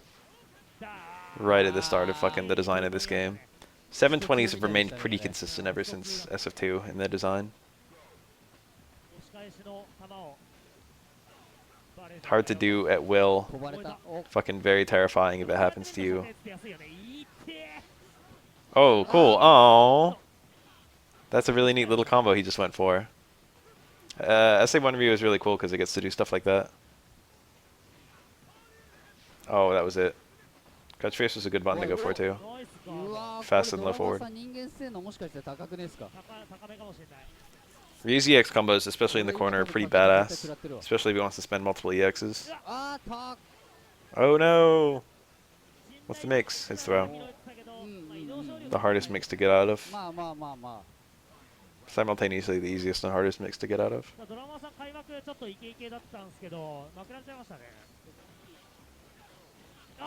Nice. Ryu is definitely cool in this game. Tatsu?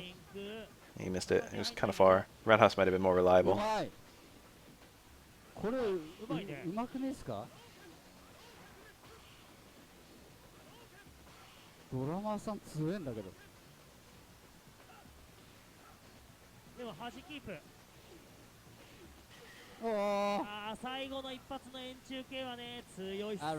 竜使いね押すんですよね。押すんすよ。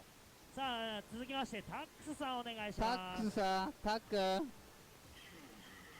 ックお願い。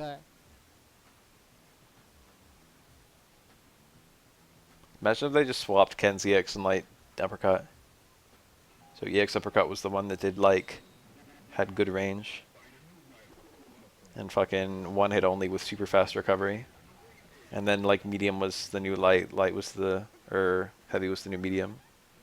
And EX was the new heavy. さあ続いて So you had a 2, 3, and 4 hit uppercut, and then the EX was a 1 hit uppercut. And with the EX one, you could get like double DPs. ちょっと順番間違ってるだろうってすげえ叩かれたんですけど、俺ら負けてんすけど。つまり間違ってはない。まあ、てかむしろ間違ってる。逆に間違えた。逆に間違ってるよね。If I redesign Ken, I might do something like that, where you've got an EX DP for the second one. 熱い。たっくん。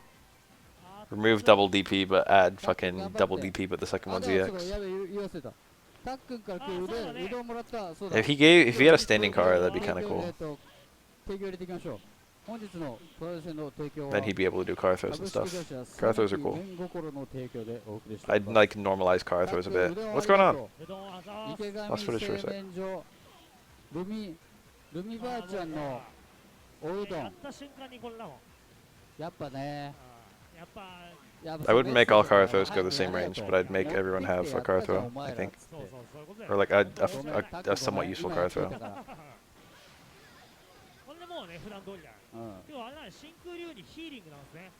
Oh no, what's wrong?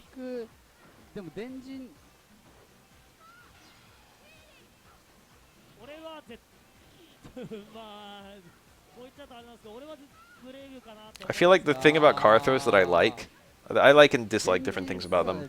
The thing I like about car throws is that you can have more range if you kind of think a little bit about your throws. Like, it's hard to do a defensive car throw or a car throw in, like, a blink, you know what I mean?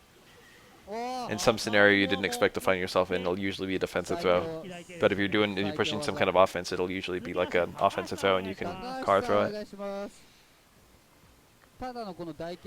I like the idea that if you're pushing for the offense, the throw has more range.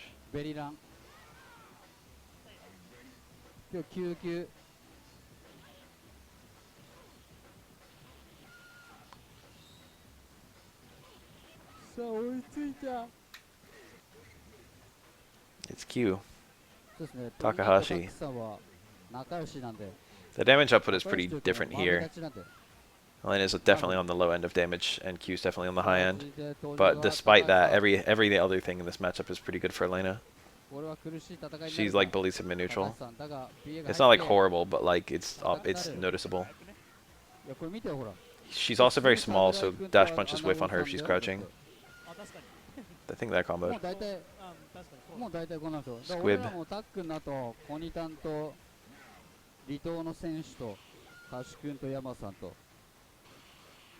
Whoa, he did it too early. This is a YouTube video. It's an archive of a live stream that happens in Japan. Oh, Elena players. The TC. That's a good reason to use jump light kick. I think Super 3 is probably... Oh, that's Q. Yeah, I could see Q. I was gonna say, I think healing's pretty good here.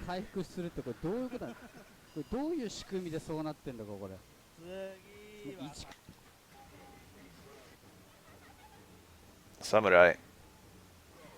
I think there's a prominent Alpha 3 Ryu with the name Samurai, but then again, how many people are named Samurai? Gotta be common. Elena's little thing there, the Link's Tail, it's quite minus, but most people don't have an easy punish against it. Shoulda Sweep is probably one of the better ones, because you can just keep holding down back and just mash crouch roundhouse whenever you think you're okay. Nice whiff punish. Uppercut here. He went for it. I have no idea where that's available and where it's not. Here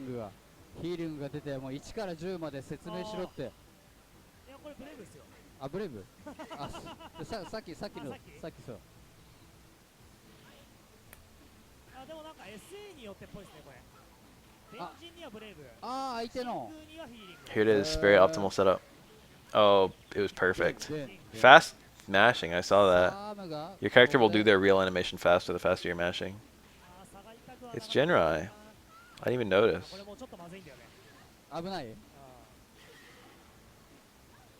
怖端がね、死ぬから。ねむしろ端を追い詰めてるときは結構イケメンなんだけど。おさあ、スラの瞬間だけ立っちゃいましたね、今。Jinrai, tell us your favorite third strike secret. ーさあ Ooh, he got a mid-screen Denjin. やる Those are scarier. おーうまいよ動きが綺麗に噛み合う。 There's more likelihood it's gonna get fucked up. You've got a smaller window where you can release the Denjin, which makes it easier to predict. Chun-Li is good. コニタコニタ How do you feel about Oro versus Elena? コニタ Jinrai. ちょっと俺飲み物買ってきていい I was at Third Strike anniversary. What's it called? Not anniversary. I was at the moment 37 reloaded. 7-3 Elena. I guess I agree. And I said that Elena beat Oro, and it was like pretty bad. I said it was the worst neutral that Oro had to fight. Like I think Chun-Li is worse because the super is stronger, but the actual neutral, Elena is even better than Chun-Li at fighting Oro. I said that, and I said it was like one of Oro's counter picks. And I was with like Duralath and like 2 other guys, and they were like, "What? Helena beating Oro? You're just bad." They didn't say that, but they were like skeptical. And then they went and found the Kuroda Oro tier list, which was super forgiving towards Q and Oro compared to most characters. And damn, I just said exactly that like a little bit ago. Anyway, Kuroda put Oro Elena is, I think, 6-4 in Elena's favor.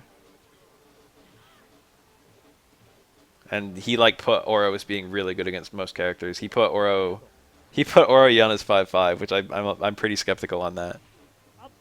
I can see that it could be 6-4 in Yun's favor, but I don't know if I can believe 5-5.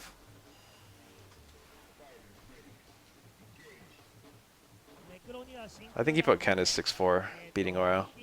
And I think he put Chun-Li as also 6-4, but I don't remember. No, Kuroda plays Oro. This was when he was maining Oro.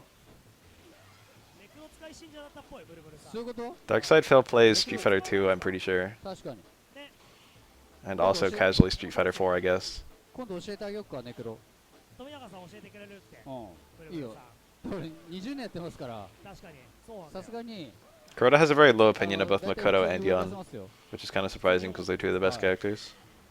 普通に動けるネクロ He doesn't have a low opinion of them, but he just treats them like high tiers instead of top tiers. Yeah, Kuroda has like a weird opinion of how this game works, but also it's got to be at least somewhat true because he's super duper good. I think the matchups do change as you get better, and Makoto and Yun are probably more susceptible to that than Ken and Chun-Li, if you can believe that. バイパー あれしゃがんで食らうと結構減ってるよね Parts of their mix-ups become less real if you're good at the movement and the parries, which is not as true for Ken and Chun-Li. 対空真空って跳ねて2回で当たるやつ最悪それでもいいっすよこのゲーム落とせりゃ上等なんでやべさ His matchups for Q were hilarious. He like didn't have a Q matchup that was worse than like 4-6. I'm pretty sure. He was like so ridiculously forgiving for Q's matchups. さあ Most Q matchups lists like have been pretty fucking. They list a lot of weak matchups. あー何それベリラン Okay, 2-8's pretty fucking bad. あ I remember there were a lot of like 5-5s and 4-6s for Q though. It was like Yun Q 4-6, てまいりました Ken Q 4-6. 離島の選手 His Makoto Q was like pretty close, and a lot of people say it's the worst matchup. Q Oro 5-5? Is that a joke? Jesus Christ. That matchup is a solid 7-3 in Oro's favor. It's good. I would call that one of Q's worst matchups. I would probably call that like Q's second or third worst matchup. But Kuroda's Kuroda, and he knows best. That being said, of all the players I've ever seen beaten Kuroda, そして離島の選手から Thanatos is one of the most consistent, I think. 皆さん離島の選手からのお土産食べはてくださいケーいキ食ってくださいね Yeah, I'm pretty comfortable on 7-3. I could see 8-2. 今日2回目の Like, it's definitely at least a 7-3 is what I mean to say. It's bad. It's very bad. Oro can do whatever he wants, and then if he gets a hit, he wins. The only kind of annoying thing is it's difficult to get a mid-screen unblockable on Q because I think you have to use the light super. Maybe you can use the medium. And Q is difficult to get out of the corner. So actually getting a mid-screen setup is annoying. But I usually use Super 3 against Q anyway, because I like doing the corner touch of stun. Yeah, that. Same. It's like sex. Every fucking time I get that, I feel like popping off. And then when you get the 6 roundhouses in a row, it's like, さあでもいい感じですね。ユリアンこうなってる時も結構嫌になってるよね。ダリッツ。 This Urian did that against Ken. That works against most 2-hit overheads.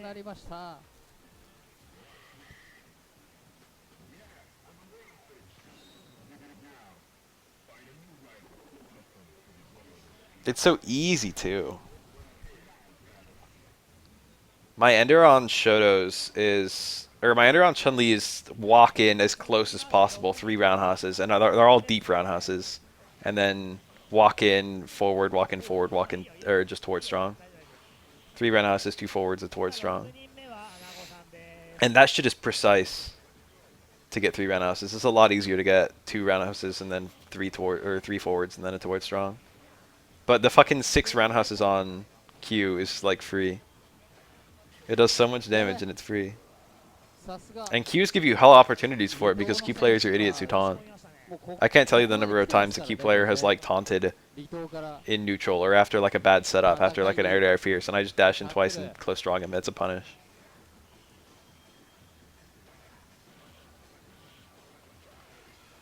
I think far forward and towards strong do pretty similar damage, and I find the towards strong timing to be easier. Of course, the combo ends once you get the towards strong, so I just like to end with it. Damn, I never get to talk about Oro stuff with anyone. Only Jinrai. またユリアンか。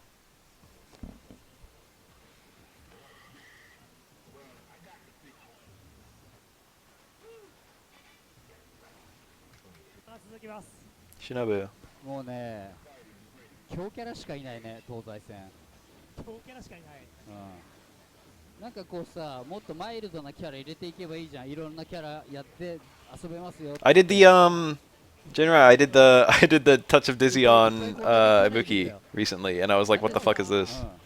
I know he had one, or I didn't actually get it. I nearly got it. I started from 0 stun and I started from a close strong. I did chicken combo into reset into roundhouses. That's the one? Is that the one where you need the small front stone or whatever? Or maybe you need the big front stone? I don't remember. I know that there's a setup where you need like the right front stone, but I forget what it is. Is that it? I thought that was the Necro one. Or is it the same one?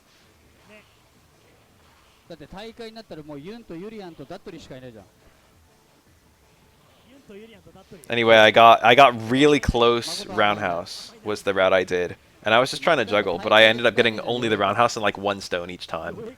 It was weird connect. And I ended up doing a shit ton of stun. I went from 0 stun, close strong, to 90% stun when the combo ended. I almost got this Dizzy. And I was like, what just happened? IBK いたね。ああ。いなくなった。昔淳さんっていうのがいたんですけど、でもあいつも弱かったですね。I know that every stone can be a big stone and a small stone, and I think there's three big stones and 5 small stones or something like that. But I think the actual ratio of which one you get is like 50-50 per stone. You can just visually react. You can see which the stones are.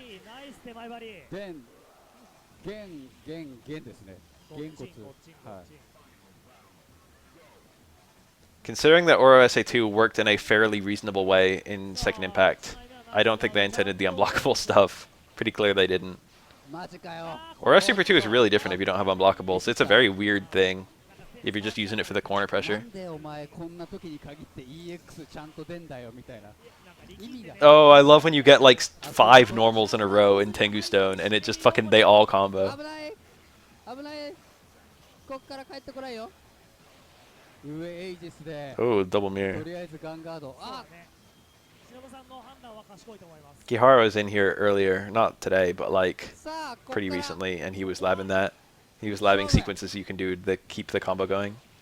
あー Yeah, I was talking about 3-stone Tengu time. It's a lot easier with 5-stone Tengu to get a continuous combo. やっぱりユリアンなんだよな。 It's possible. It's like almost TAS, but it's possible to get YSB さんお願いします continuous combos with 3-stone, like start to finish, full fucking timer. ゼロドットはね厳しいんだよ And ね it's so cool. I think it's a lot easier if you desync the stones, but desyncing the stones is not easy. 副賞じゃない So like with some of your normals you get 1 stone attacking, and with other normals you get 2 stones この attacking. 島から島へ大陸へ They definitely knew what they were doing with the stones. やはり I guarantee it. Stones works exactly as it appears to work. 倍ならするわけにはい The かない only differences between the two versions of stones guarantee that they were intending for both to be the way stones would work. 9号の立ち台パンさ、うん超ギリで空中くらいした時クイックむずくない？むずい Jinrai, what about I've had opportunities for these, but I've only gone for them like a couple times, but they're so funny. Corner super 2 combos on like dizzied opponents, where you get full screen and you do like a light super, and then you like super jump in, jump roundhouse, and then you land, stand roundhouse, and then the Yagyu-dama starts や hitting, ばいやばい and then you get like stand strong from that. That's like how you were intended to use Yagyu-dama. And occasionally it's the right play. That's the funny thing. Wow, he shook out of that. でもあれさ運ゲーだよねガード That's like the way that SA2 is supposed to work. It's a lot easier if you use close forward. Jump on us close forward and then the booger hits. あの真空と逆回りにぐるぐるしてたのね。うんそしたら真空出てマジムカついた。なんでだよっつって。意味がわかるユリアン使ってて絶対ゲージは無駄にしたくない。 Oh, nice. 逆に結構綺麗にぐるぐるしてたらエイジンスとかなんでだよっつって。起き上がって I love clap into a bigger version of clap. It's because you're scared. ざーっと Why clap into heavy clap? これでいい感じですねさあ勝負をかけるとりあえず画面端 Clap that mirror. あー離島さんいいですね。 YSB uses SA1, I think in some matchups, but generally speaking, no. あいいコンボ。 I haven't seen him use SA1 in a while. まあダメージを優先しま I した think ね he used to pick it versus twins. エイジスよりダメージ優先。あ危ない離島の戦士があこの中パンがぶっ刺さって続きましてヘボリューサー大将エボリューさんあれこれやばい東西線らしからぬ展開になってる What's a Hebo cost? これは大将でいいさあ大将ヘボリューさんっすねさあやはりこのピンチを救うということでそうだねこの 2P 側のピンチをヘボリューことヘボナオトがここでしっかりと日本のピンチを Nice. 救う Super threatening position. この正義の Yuri 味 gets a lot 方 of の meter 名 when he 前を gets stuff 背負 like って that. Not as much as if he gets the full combo though. Nice confirm. 中足波動拳実体表裏仕掛けておキャラタイっぽいのしてますねピッピッつってでもあれですよねもう表裏っぽく見せといてあれ絶対表なんですよねヘボリューさんのやつねそうなのヘボリューさんは表ヘボリューさん表だと俺は思いますなるほど Stand Fierce? Low jab. でしょ Oh, I like Stand Fierce more. これね He was in a position, because of the way he was angled, he was like, he had a really hard time getting a DP. 出ないんですよねああなるほど Oh, later. Nice having you.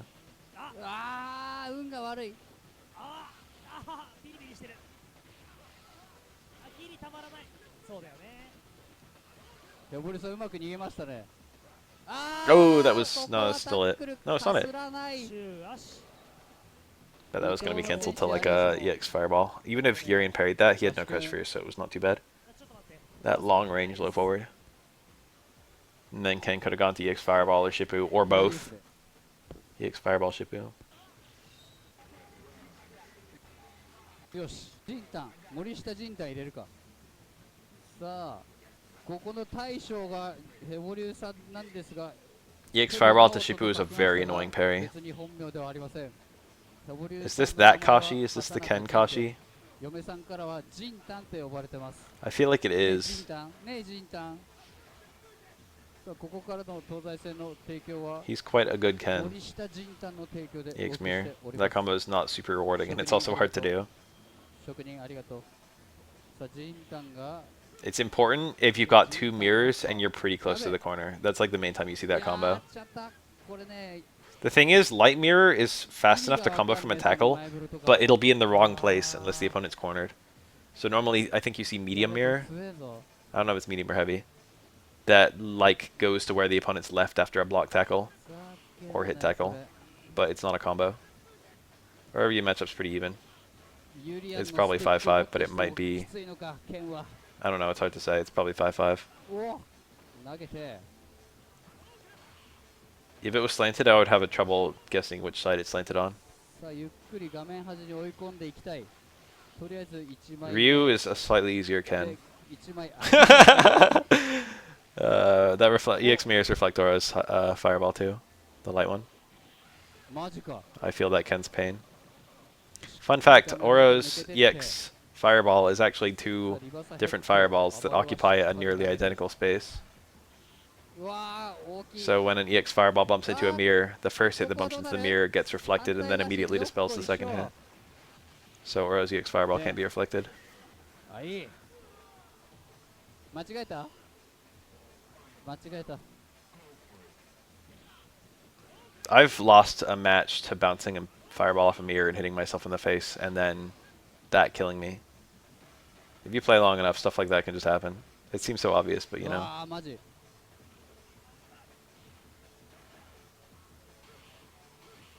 これ最速じゃないあたりがもうムカつきますよね、あれね。 Stuns destroy mirrors. まあとりあえず EX Super 2 also destroys mirrors. Regular Super 2s get bounced. They lose 1 hit, I think. So they become 3-hit fireballs. だー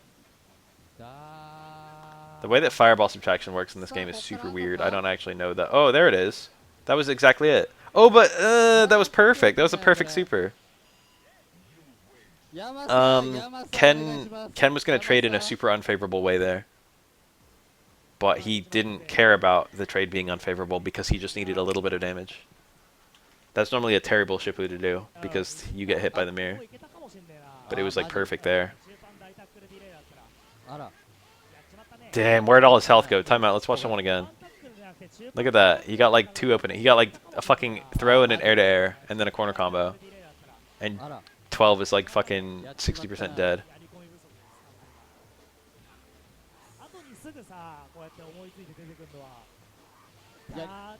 やり込みがね。 Oh my god. People call parries a balancing factor, but Ken is so much more rewarded for his parries than 12 is. They both got a bunch of parries. Nice double error. Nice cross under, but he didn't do a button. He couldn't have done a button. If he did a button, Kensar would have beaten it. ね。なんかね、そういうのあるよね。12の投げて。 That was a punish. Crouch short punish the whiff DP. 頑張ってくれ。 Okay. Didn't even punish that. It's hard to punish. He could have though, it was unsafe. He had something. Far strong maybe, I don't know. うまい。 Oh, nice. うまい。 Very good, very good. カス。 Not enough to kill. Some kind of reversal got stuffed. That hitbox is ginormous. You should jump roundhouse? これ Or just これ jump 結構 roundhouse? ムカつくよね。そう。あれマジ。 That's a punish, I think. A lot of recovery on air too. Not a lot, but like some. いやー、引っかかりますね。引っかかると痛いんだよ。 Again, Ken went for low jab instead of close fierce. Ah, super cancel was good there. 歩いて It's difficult now. Very difficult. あー、マジ。 Oh, Ken players. Ken players are nuts. Very nice struggle with the 投げ super. か。え、俺 Empty jump over into land light ちゃん DP とちゃんと is max bully ち mode. ゃんと来たね。俺を殺しに来たっつって。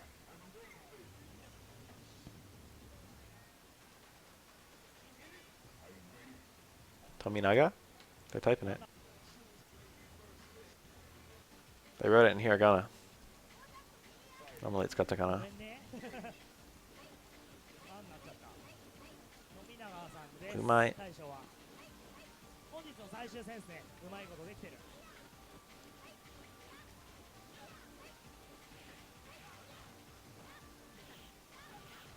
This would punish.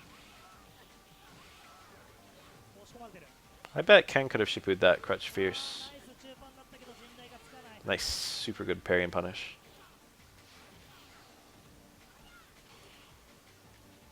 Oishi.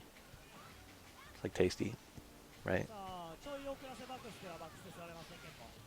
ヤギアの技。 I usually see that one with the kanji. Ah. う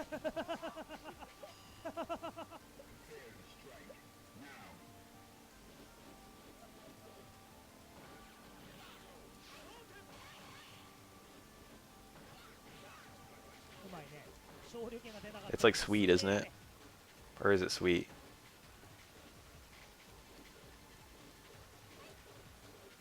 Ama is the word like sweet.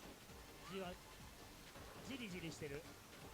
じりじりしてる。ほら、かかってこいよ。 Umai, I don't know. 歩けば入ったね。 Too many good games to play. I think you should play one of them, and then you should play it until you're bored of it. じりじりしてるね。 And then you should play one of the other ones. Speaking from experience, when I have so many fun games and I don't play any of them, better to play one than zero. Oh, where's the super? You got 3 low shorts and got nothing. やべやべやべ、それやばいよ。お、うん。 That was a failed what? Failed EX uppercut? It's a weird thing to do there. Oh, reverse EX uppercut!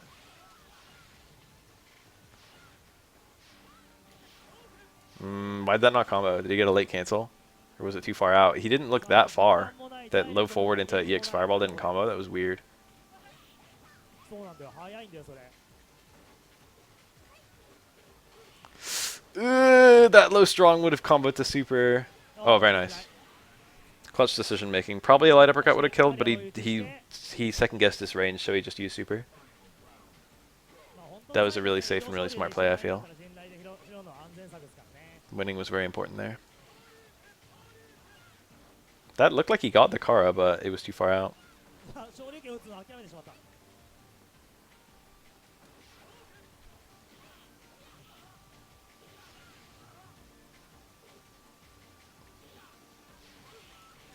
Nice punish.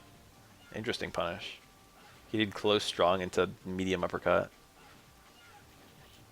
And that was a crouching Makoto. That could have been super. Damn, came down to the team captains and Tommy actually lost. That doesn't happen often. Playing the rematch, exhibition time.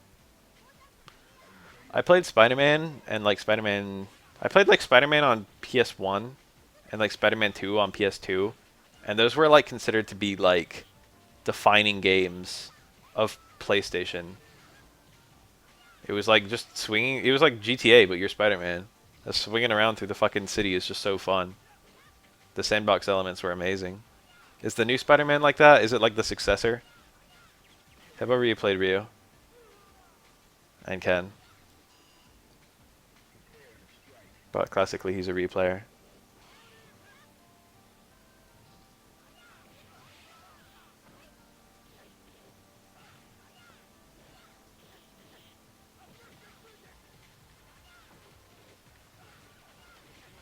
Nice link.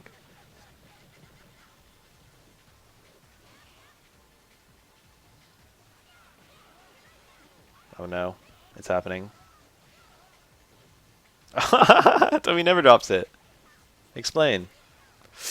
Tommy has that as a big weakness. Well, Super juggle was good. He ended up spending way more meter because he didn't do the super juggle.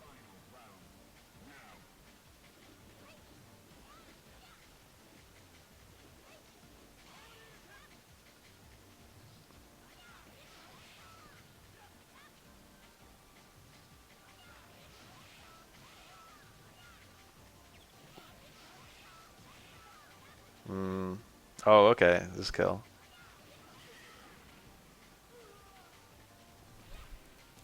Oh, the fierce into the taunt. Bully mode. It's like whenever Tommy actually loses, he gets like butthurt. He always instantly plays like a long exhibition, and he like has to win the exhibition. And those taunts are not so rare in the exhibition. It's like, yeah, you beat me. Do it again.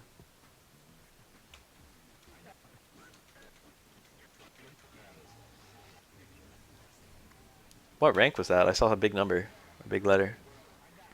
You got an A, not so big.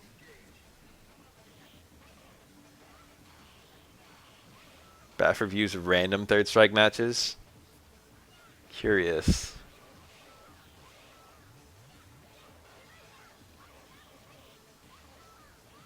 Ooh. Nice little fake out. That light kick, I think it is. Stand light kick? Yeah. That leaves him really far away. It moves Urian's, or it moves the opponent's push box. So it can like fake the opponent out. Pushes Makoto out of range for being point blank. But it happens very quickly. Makoto can't walk back very easily. She's got very slow movement. It's a cute little movement trick you see. This will do a shit ton. He's dizzy, I think. She can't dizzy Urian from 0, but he didn't have 0. That was actually a very advanced combo to go for, considering he didn't, like, he could have just done an X kick.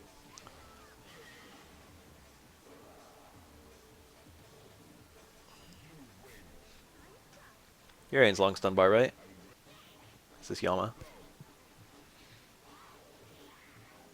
12's got the normal length stun bar, I'm pretty sure. But he actually does have low HP. He's like a tier below Oro and Remy and Chun-Li. Or Remy Chun-Li are like the 10 or 11, 1120, I think. And 12 is like, I think 1050. Pretty sure. So in addition to his other problems, fucking... I like how 12 is supposed to be the character who's like regenerative. That's like the whole fucking appeal. That's like the point of his design. Is that like he has no bones to break and his wounds can like fix.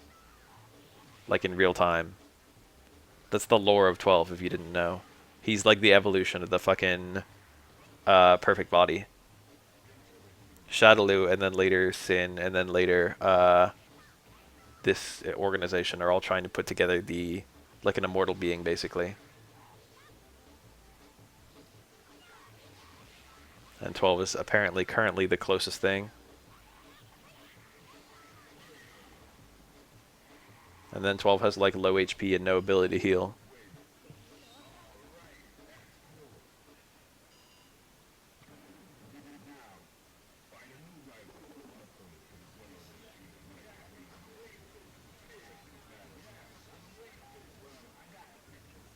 I mean, he looks like Mr. Fantastic. Shouldn't he be resilient? Okay, he doesn't look like Mr. Fantastic, but he stretches like Mr. Fantastic.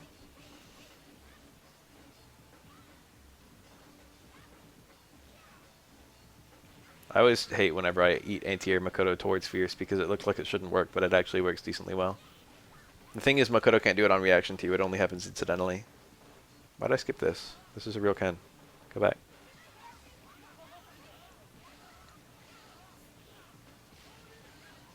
That jump light kick reset can go to that fucking cross up Fukiyage and stuff. We saw that a while back.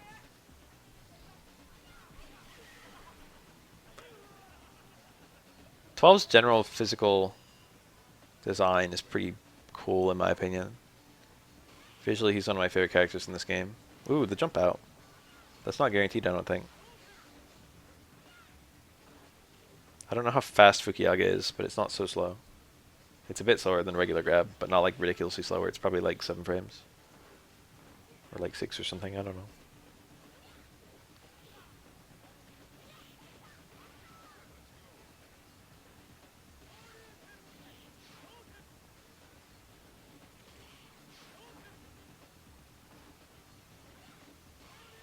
Nice. He didn't have Fukiyage into super there, but throw was still a pretty mediocre punish. EX dash punch into a juggle. Oh, the Karakusa! Staying Fierce into Hayate cancel into Staying Fierce into taunt. Bully mode on blast. Tommy is angry.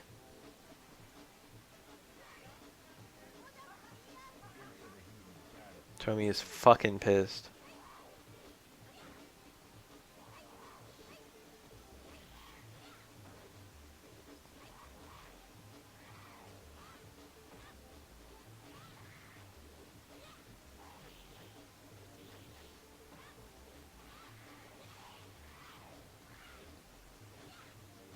I feel like that dumb Renos is supposed to hit multiple times, but every time I see it hit, it just hits once. Maybe it gets blocked multiple times, but every hit's a sweep, so like it can only hit once. I think that was a real punish.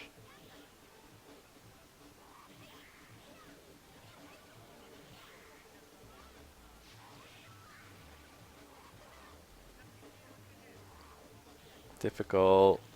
Oh, that was it. That was it. That was it. Why was it 2 low shorts? If it was 2 low shorts into sweeper or 1 low short into axe into sweeper, it would have killed. Oh, that's fucking shitty. Nice punish, I guess. Difficult to get a punish at all there. Sermonos probably would have done more damage, but the knockdown of Crutch Renos is cool.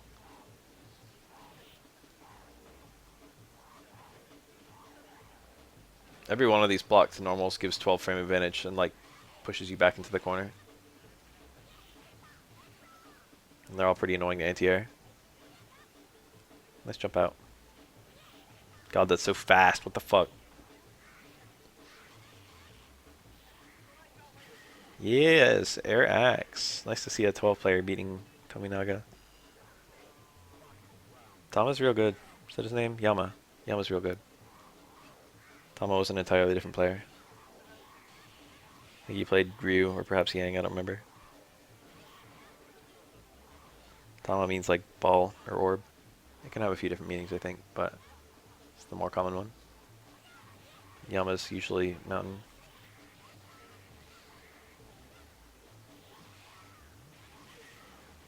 The Yagyo Dama. The Dama is Tama. Something orb.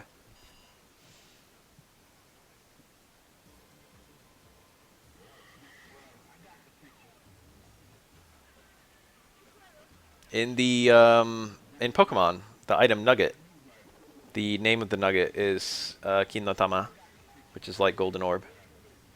And that's why if you look at the pictures of it in like Gen 3 and beyond, where it shows it to you in the menu, it's like a little golden sphere. And in Japanese, the phrase Kin no Tama is slang for testicle, Golden Orb. So there's kind of a meme in Pokemon Red and Blue when you get to the end of Nugget Bridge and the guy's like, you want your nugget? In Japanese, it's like fucking, you want these nuts. And everyone thought that was really funny in Japan.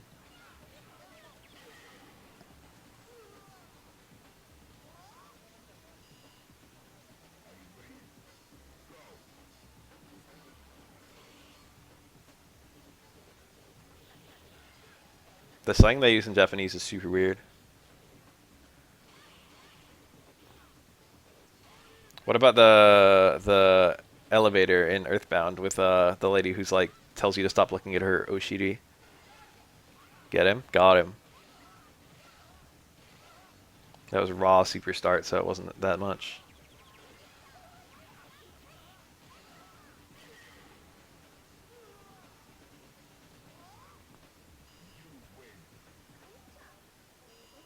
Or in English, she says, "Stop staring at my hip." Gin is silver, yeah. Gintama might mean that. Depends.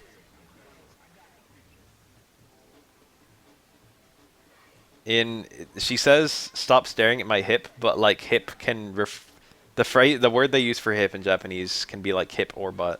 I think it was Oshiri. I think literally it's like behind. Well, Oshiri is behind, but I don't know if that's the word they used in the fucking thing. And I don't know if that's like the hip equivalent.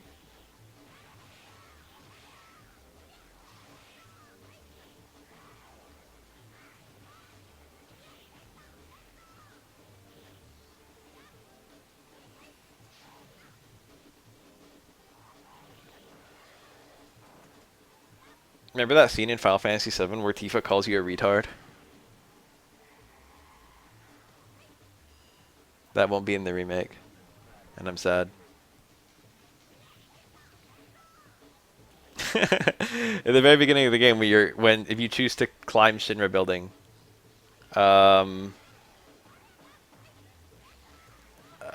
you take the long way and you climb like fucking 60 flights of stairs or whatever. It's 9 screens of stairs. One of Tifa's lines is, "Will you two stop acting like retards and climb?" Referring to Barrett and Cloud. Tifa calls Barrett and Cloud retards.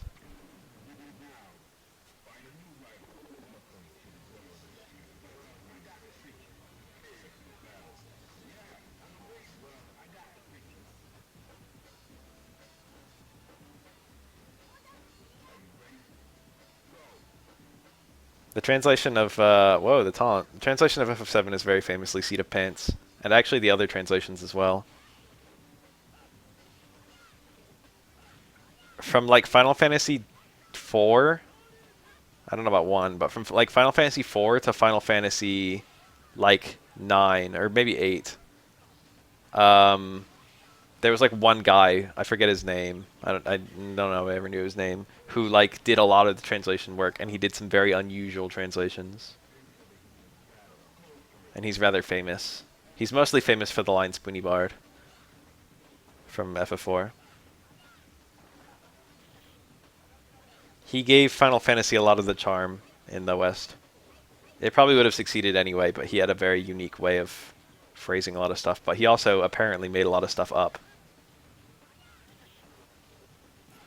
Or like he was very loose with the translation. Like the translation would say one thing and he changed it a little bit.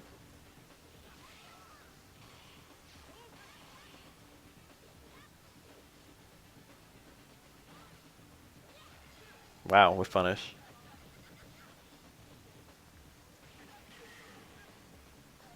I think he was involved in some of the other games too. Like Chrono Trigger, Mario RPG, or shit like that. There was a big problem with major story elements being mistranslated in FF7.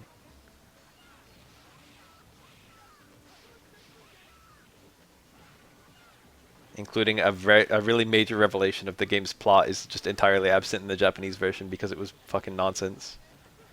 I think a lot of Vincent's backstory got fucked up, and also a lot of Cloud's backstory got fucked up.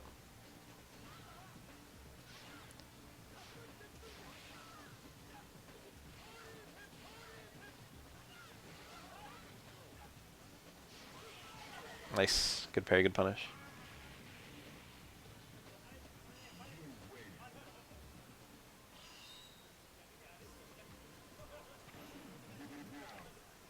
Clones. The word clone was really, really misused in FF7.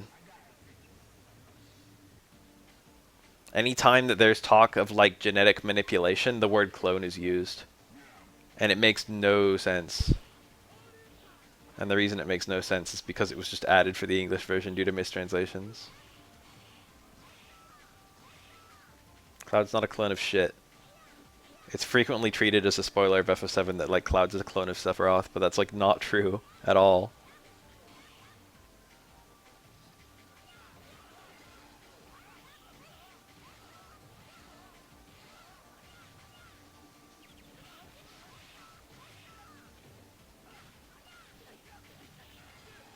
Nice link.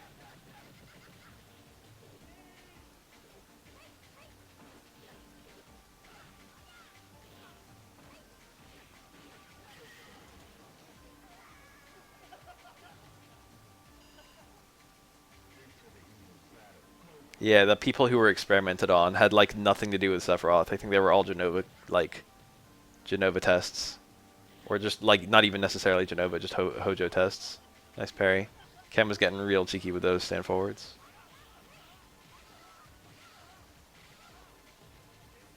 I don't want to spoil too much of the plot of FF7 for the people who actually haven't played it and they're waiting to play the new one. Nice link again.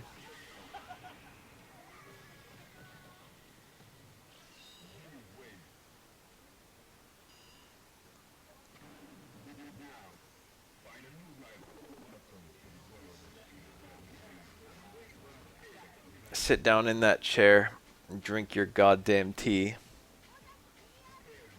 I remember laughing as a kid because I was playing FF7 and some of the words would be censored and other ones wouldn't. So anytime there's a censored word, there's like damn wouldn't be censored, and I think shit wouldn't be censored. But then there would be actual censored words too, and it's like, what were they saying? It must have been pretty bad. Barrett's dropping the F-bomb all the way through the game.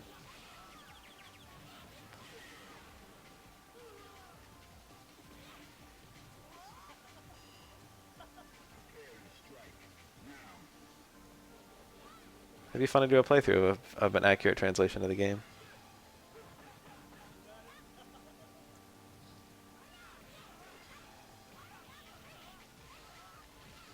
I didn't even think to do that, but I played through the Steam version, which is probably the most moddable one.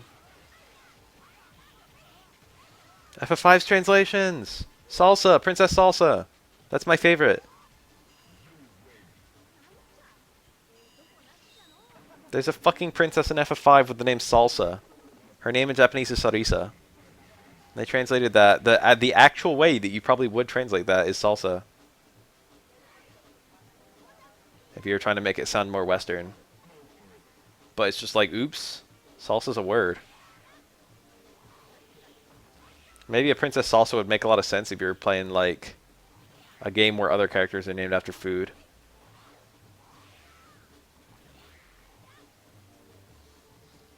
And the main character of FF5 was named Butts Clouser, which is probably the worst name ever.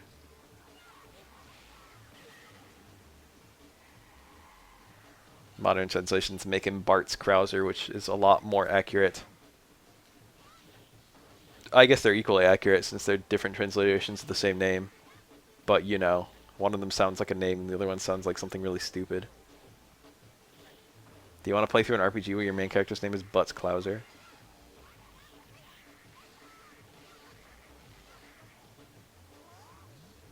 FF5 has co-op?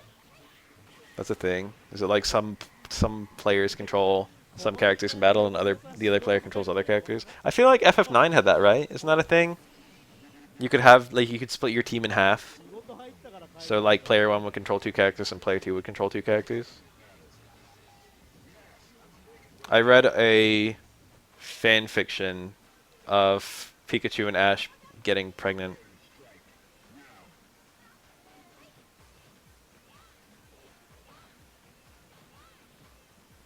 The FF9 one was the one where I read fucking Metroid High School, Chapter 1.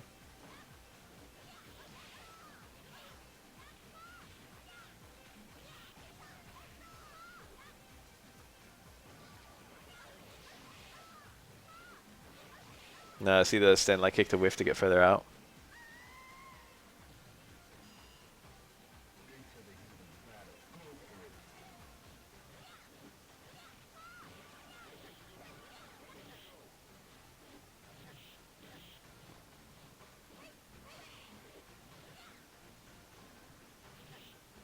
I feel like Prime 1 was a fluke.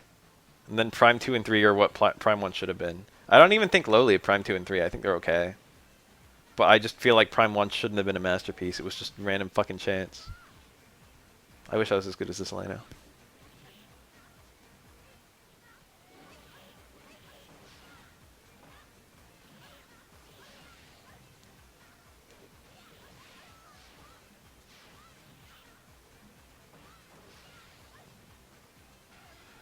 Nah.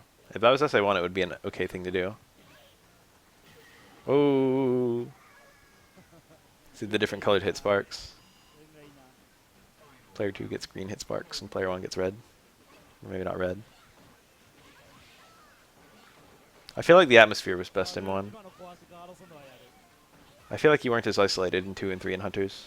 Maybe you were almost as isolated in 2. Ooh, sick parry, sick punish.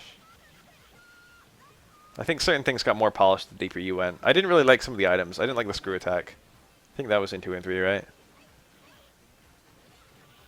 I didn't like, or was it space jump? I don't remember. The one that let you fucking jump infinitely forward. I thought that was awkward.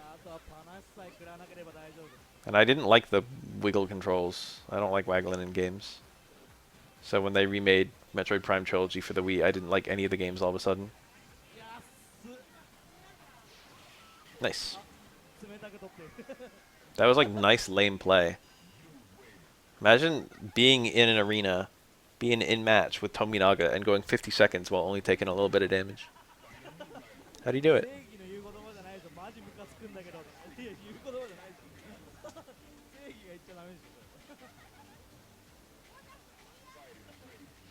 I feel like if you had a really nice setup, it'd be okay.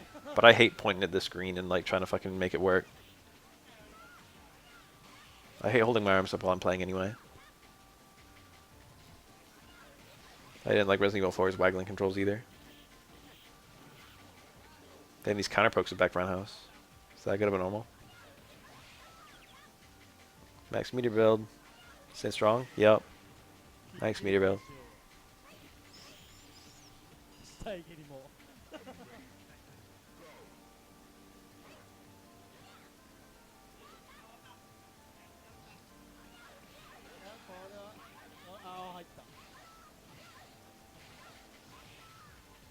I love the whiff dash punch to get a little bit of extra meter and also to side swap. To put himself in the corner. This is not unwinnable, but yeah.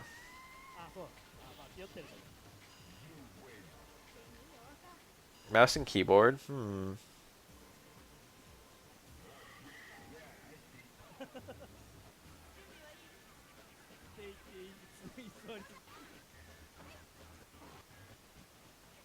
I don't care about this calm Chun-Li.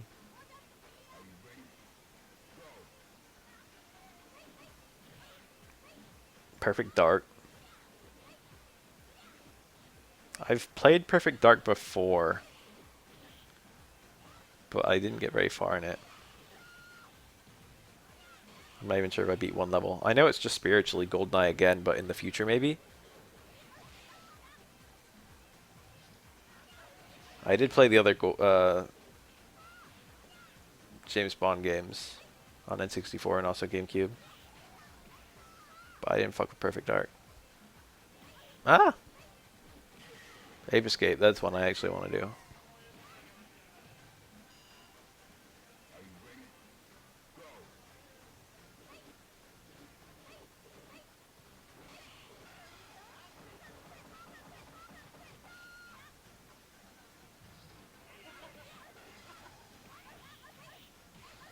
Is Ape Escape 3 the one with the little girl that everyone wants to fuck? The taunt powers up this whole combo, I think. Why is Makoto so disgusting?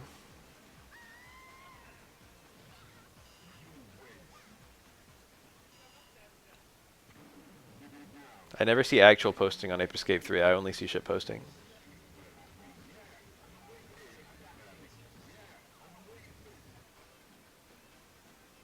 That's his fucking legacy. Just like Freya's the legacy of FF9. The legacy of Ape Escape 3 is a little girl in spats. Degenerate's gonna degenerate.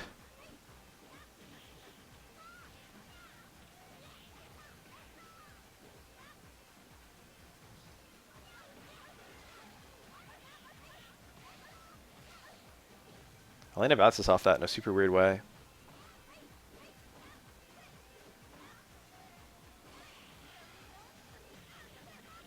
Spats are top tier. I can't even deny that. Remember when Splatoon came out and everyone was like squids and spats?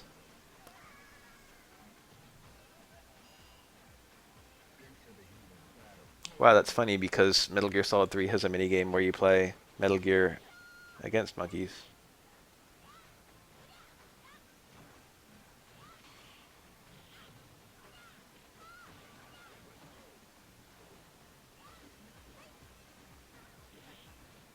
I think Substance has a bunch more, but I never played Subsistence. I never played that though.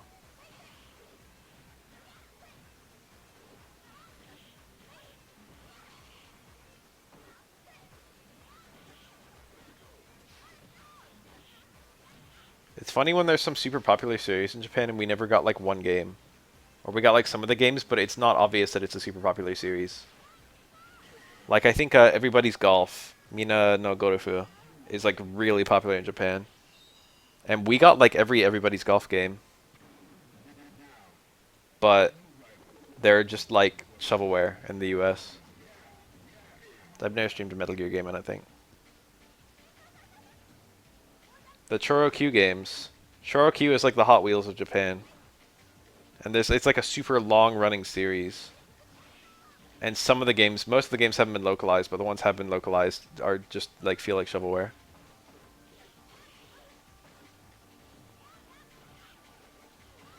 I played one of them, Gadget Racers. I played it on stream actually. And I looked it up sometime later and I found out it was part of the Choro Q series. And then I found out there was a Choro Q series. And then it turned out it had a sequel that was also localized. Mystical Ninja, I should do that. Well, I do the Super Nintendo one. And the game that I'd played as a kid, Gadget Racers, a very nice little GBA racing game, had a sequel on GBA that came to the States, and the name was Shifting Gears Road Trip. Shifting Gears, Road Trip. You would never have guessed the two games were related, even though it's literally a direct sequel. In Japan, it's Choro Q Advance 1 and 2. But in America, it's Gadget Racers, then Shifting Gears Road Trip.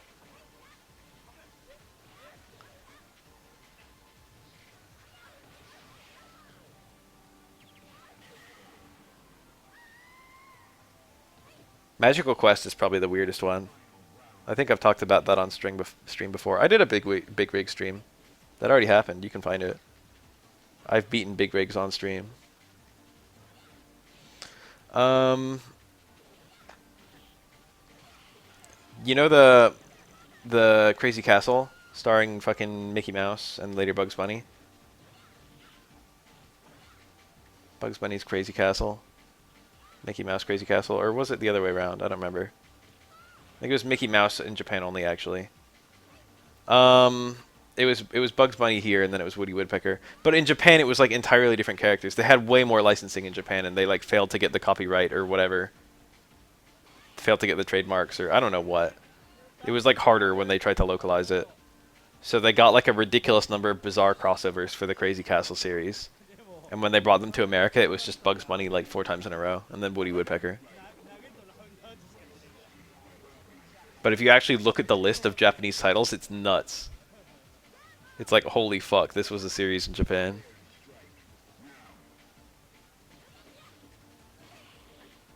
I'm sure I could find it if I do even a little bit of searching. Time out for a sec. I'll come back to this, don't worry.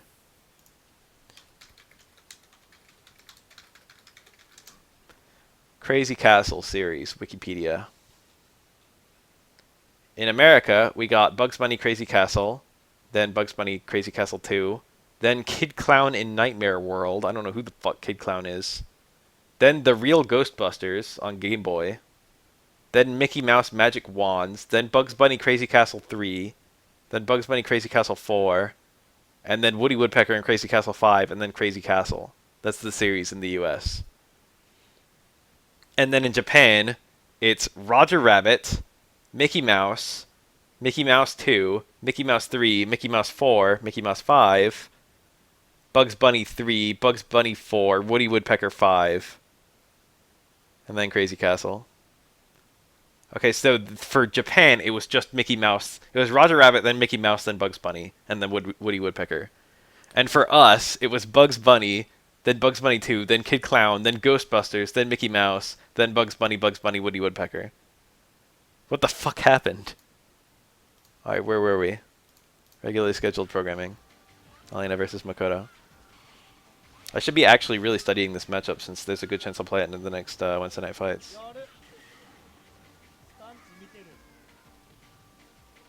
It was our versions that were all fucked up. Imagine playing a Game Boy game called The Real Ghostbusters and it's just a fucking... It's part of the Mickey Mouse and Crazy Castle series, and you'd never know. So they had the licensing, they just went for different licensing in the United States.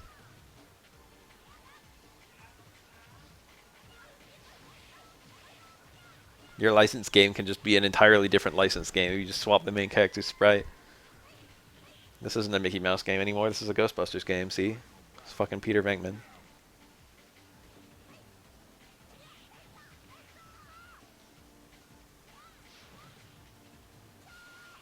Neat.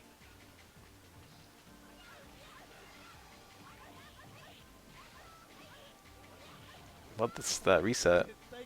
It worked. You got it perfect. Cool. That works on Elena. That's a new one. I know it worked on Dudley, and I think it works on Hugo? Maybe not. Maybe it works on Hugo's back.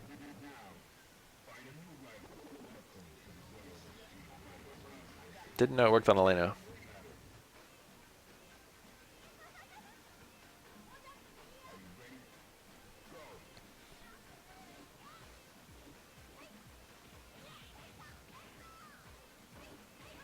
I don't know what's going on with licenses in Japan. How can JoJo exist?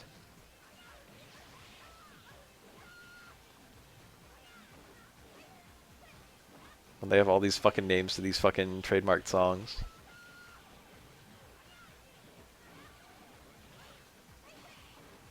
International copyright law. It's the most confusing fucking thing. I bet a lot of time it's against laws and just fucking, you know, no one's prosecuting.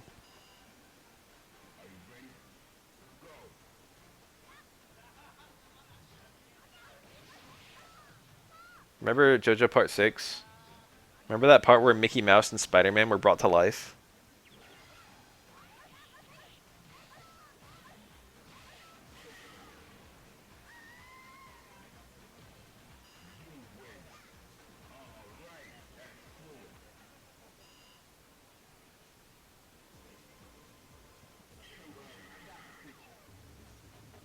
I don't think there's been a single English name for any stand that I liked more than the Japanese name.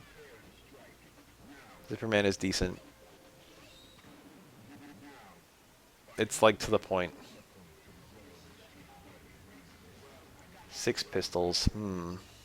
Accurate. Reverb, that's echoes, I think.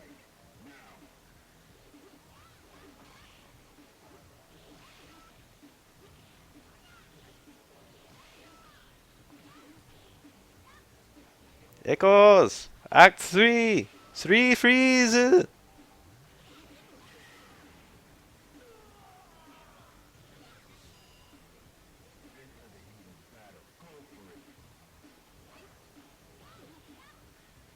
Okay, let's kill the hoe. Bitch! I wonder what Araki thought he was doing with that fucking line. Nice.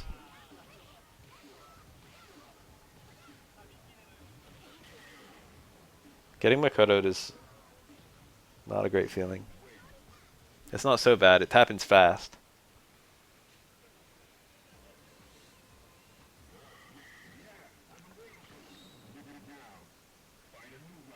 Oro gets the least Makoto'd of almost any character in the game.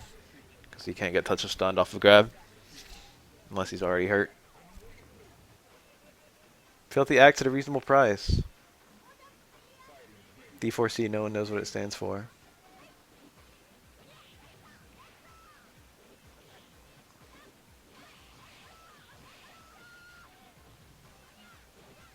God, Funny Valentine was the greatest character ever.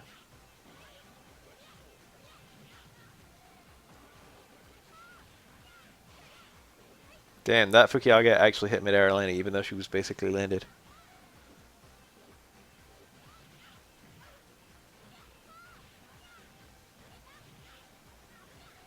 These back roundhouses, that's it? That's how you beat Makoto? You just back roundhouse over and over? It's doing a lot of work. The difference between a really good Elena and a really bad Elena is so subtle. They both just look like fucking people just jumping around the stage and whiffing normals.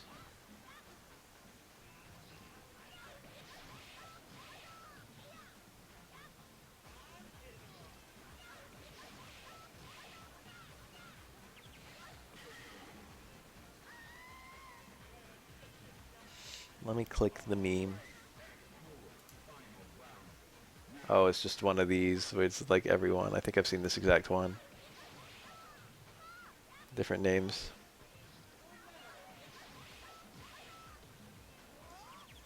Damn, is that 2 Ps? Isn't it funny? Has anyone ever had that happen to them? Where you get 2 Ps, but the opponent won a round in between? Or even better, if they win a round and then you get 2 Ps back at them. It's like, yeah, you won that round, huh? Like, you have that one. And then you get 2 Ps. I've had it a bunch of times where I win, I get a perfect, and then they win, and then I get another perfect. Usually in 3rd strike, and it's just like, that's the game we play. You can get perfects without being good enough to win consistently. Oh, seeing Tominaga miss that blue parry made me feel so much better about missing that blue parry all the times I've ever missed it.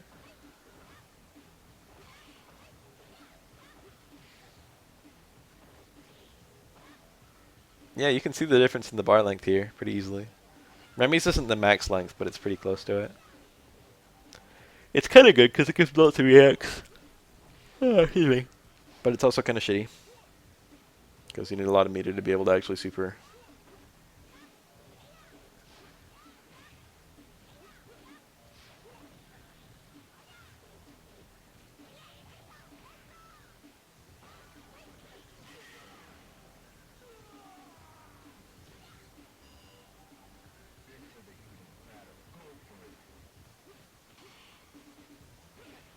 ATR looks strong. ATR far strong, but... Oh, look at that. Oh, don't look at that. It's over. He's close to the corner, so I don't know if he can get double Fukiage. He doesn't need it. Fuck double Fukiage. Well, he did get it, but he didn't have a traditional follow-up. I guess single Fukiage would be more accurate because the first one's just part of the super. More like a triple Fukiage. When you get the 2 manual ones.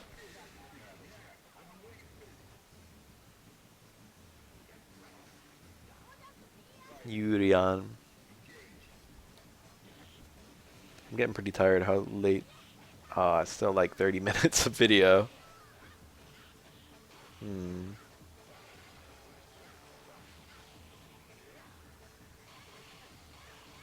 That was a lot of parries.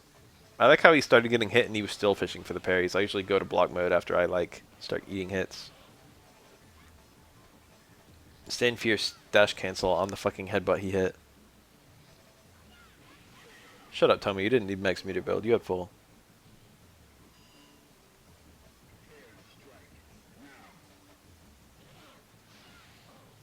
Good EX drop.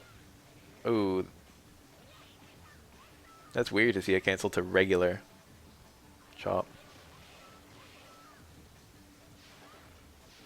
Oh, yep. Dash punch, dash punch, dash punch. How many do you get? I think air axe kick only does like JP3, doesn't it? Or JP... It might even be JP1. I think it's JP3. I don't know how the fuck Makoto's JP works. Fukiage, I think, is 3 or 4 or 5. It's like some reasonably big number. That's an S. Super leaves a free juggle state for Makoto.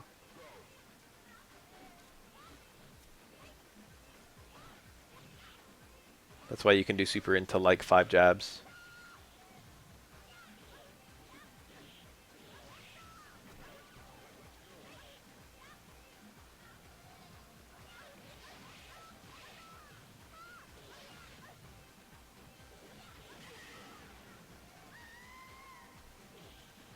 I thought it was 1.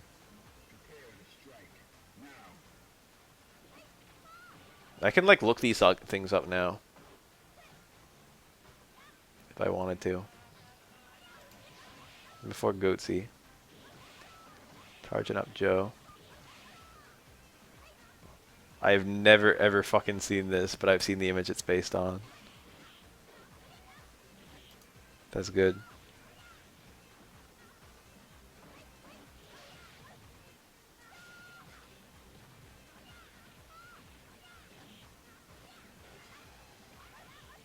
In part 2, the very first use of Hamon was to build up pressure in a soda can to blow off the cap. And the very last use of Hamon was to blow up the pressure in a volcano to fucking detonate it. Bookends, baby.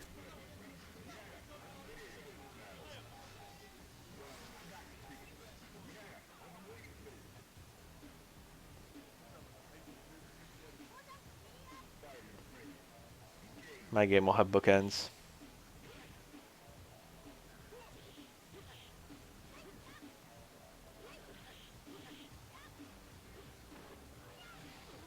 Damn, a regular ass Orochi just hit.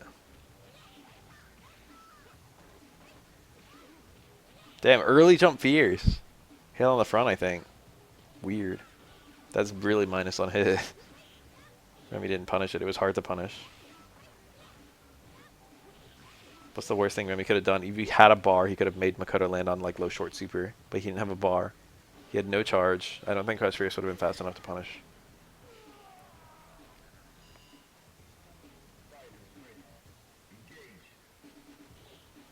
Why is Remy so shit? Get back to SF. As opposed to what? I'm watching it.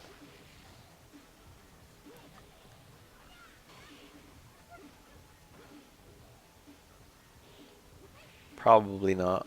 I might look at it a little bit. Jab short into super juggle technically works. I would wait until the opponent lands more typically, and that's a hard combo to do anyway because you have to buffer it without getting the short on a crouching frame. Honestly, even getting the jab short is kind of awkward. Remy's so weird. And it's over.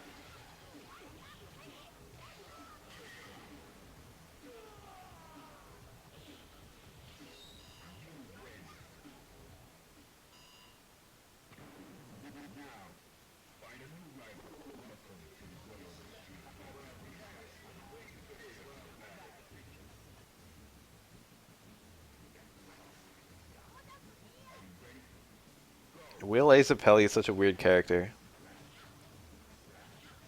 I feel like the other two Zappellis were done like a million times better. Will was just out of nowhere, and he like never truly had that great of a connection with fucking Jonathan. And then he got murked by like not even the big bad. He got murked by like a fucking random.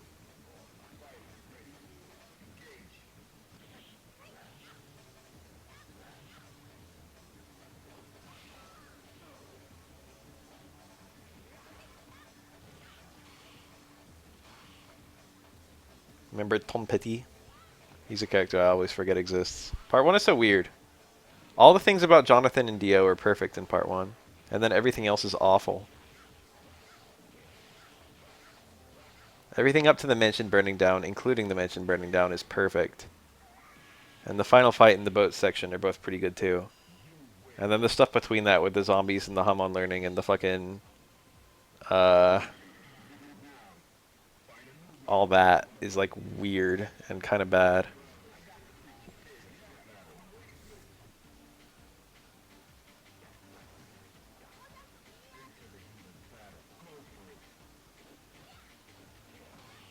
Neat, good parry.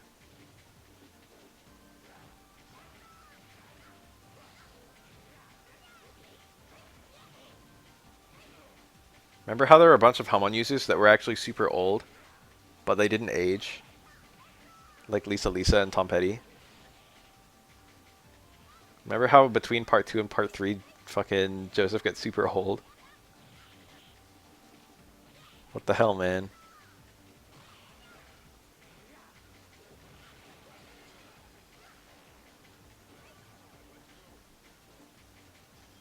They kind of explain it. They say that fucking...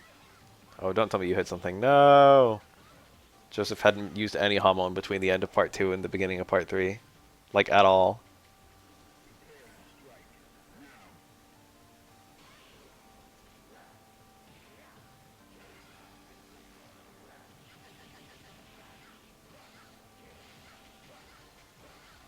Nice, optimal combo.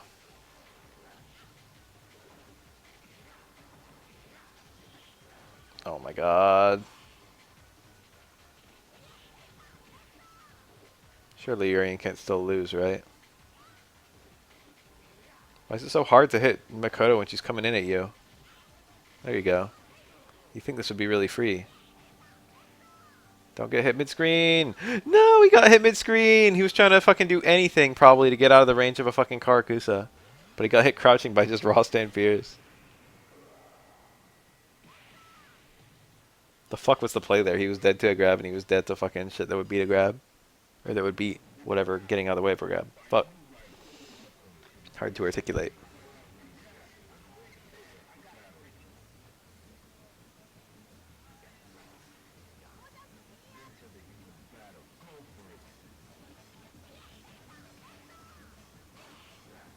The Pillar Man were cool, and I want more weird animal people. I don't know if I call the Pillar Man animal people, but like mystic fucking creatures in my JoJo. Every time they've had mystic creatures, it's been badass. Vampires are cool. Pillar Men are cool. Rock people in Part 8 are super cool. I like rock people a lot. And then Part 4 has an alien, maybe.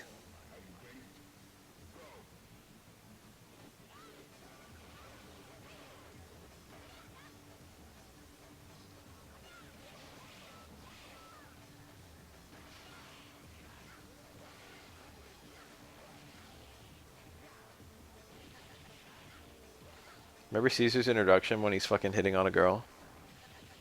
With the fucking ink spaghetti or whatever it was?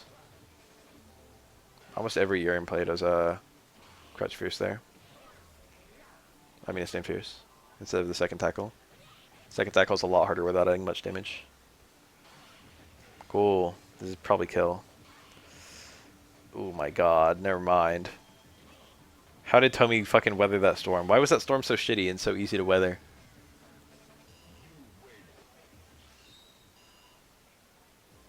That roundhouse on the throw was super good.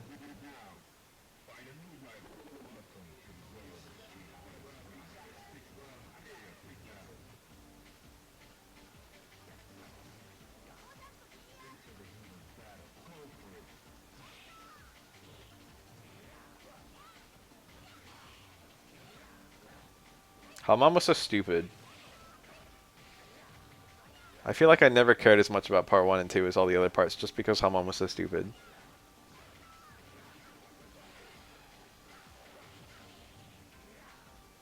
Stains have very loose rules, but they have rules. He could have tackled... No, he couldn't. Nosma could have got the bar.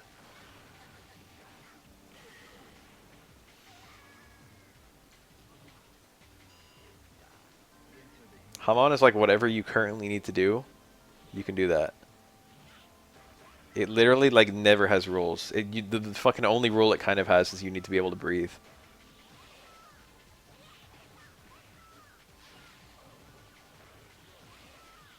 Spin is like almost as stupid as Hamon, to be honest.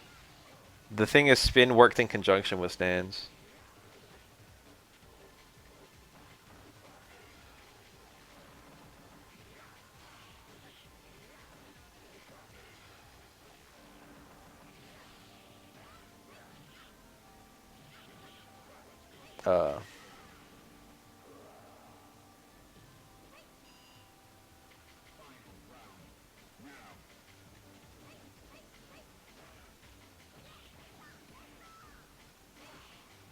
I find it hilarious that he created stands and then set the bar so high for himself instantly. Araki. It's like, hey, here's this new mechanic stands. They introduced fucking... The first 3 stands they introduced. Oh no! One of them has like A's in every stat except a range.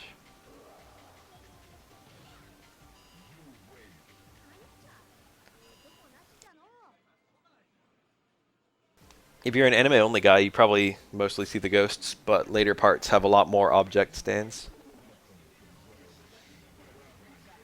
They kind of throw you for a mix a little bit, too. There's a couple that seem to be object stands, but then like show a ghost later on.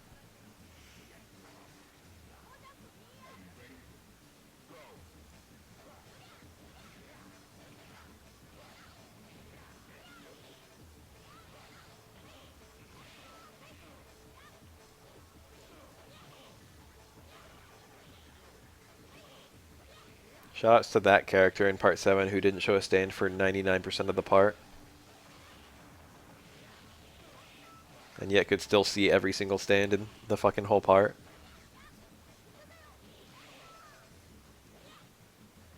It's like, god damn it, you just have that stand the whole time, you never pulled it out. Uh-oh. He tried to tackle punish it, I saw that.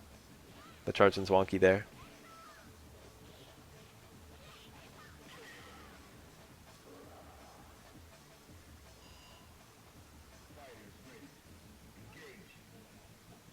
Theoretically, you should be able to hold straight back. And then once Makoto goes over your head, you should be able to just roundhouse. You should be able to react to the difference between Makoto hitting you and not hitting you. That's a big theoretically, though. Urian builds a little bit less meter if the opponent goes for those parries. And that can kind of matter because Urian's very, very reliant on meter. It's very precious to him. Oh, that was such a good play to win. Tomi's scary as fuck because I would have jumped there.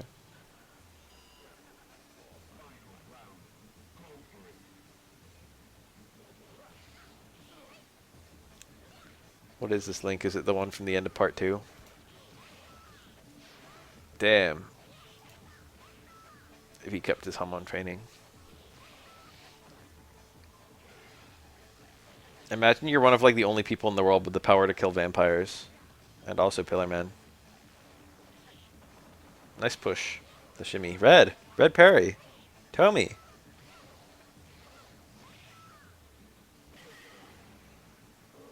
And you just fucking let yourself get ridiculously out of shape. Well, I wouldn't say ridiculously out of shape. If you look at fucking... I don't understand why he's like keeping his body in perfect shape, but not his fucking hamon. Because I look at old Joseph and he definitely lifts.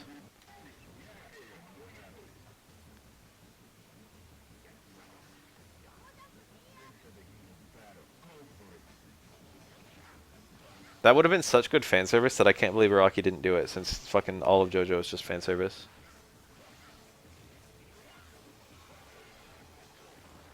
How did we actually get confirmation that Lisa Lisa was still alive, and then go to Italy, and we didn't see Lisa Lisa? What the hell? Where was Lisa Lisa in part 5?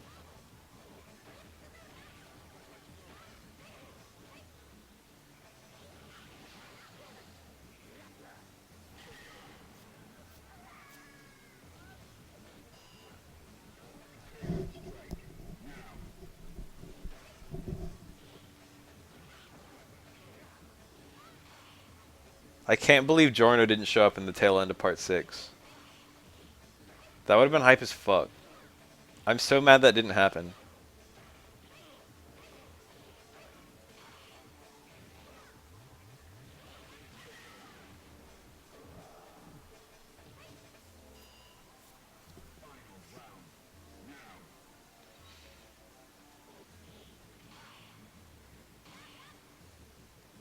Araki got asked about that too, like during the making of part 6. He was like, someone was like, hey, was Giorno there too? And Araki was like, yes. That's the thing that really burns me up. He's like, yeah, Giorno was there. He just didn't show up in the fucking events of the story. Are you kidding me, Araki?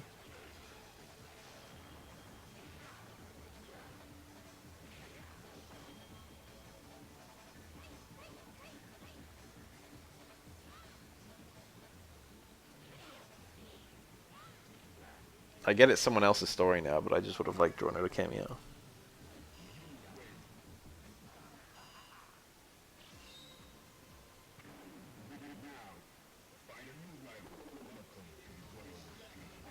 I don't even care if it would have been a bad cameo. I don't care if Giorno just showed up, delivered 2 lines, punched one guy in the face, and then had his fucking stand stolen.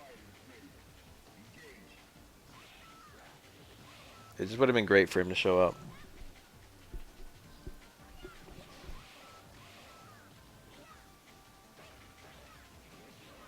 Oh, nice. Got the whiff punish with fucking towards strong or whatever. Or was it towards fierce? Yeah, towards fierce. He just blocked the towards strong. Make the opponent block towards strong, then towards fierce.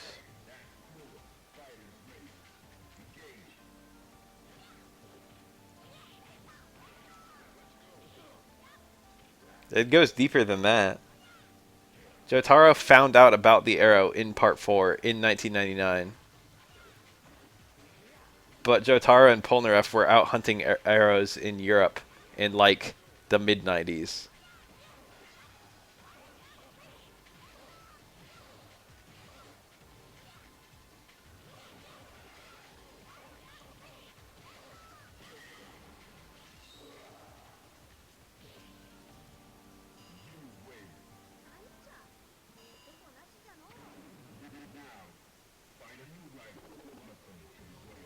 No, I think that was a thing. I think he like found out about them. Didn't know about the Yumi and the うわうわ疲れた。同窓家さん最近見れないことが多い Q スパチャあざーす。 The biggest plot hole in all of 仕事忙しいですか？ JoJo is that Jotaro thought the sound of やっちまったやつだね。 what's his name? Rohan Kishibe screaming and then exploding was the sound of rain. Are you fucking kidding me, Jotaro? つむてだからさ遅いんだよ。遅いんだよね。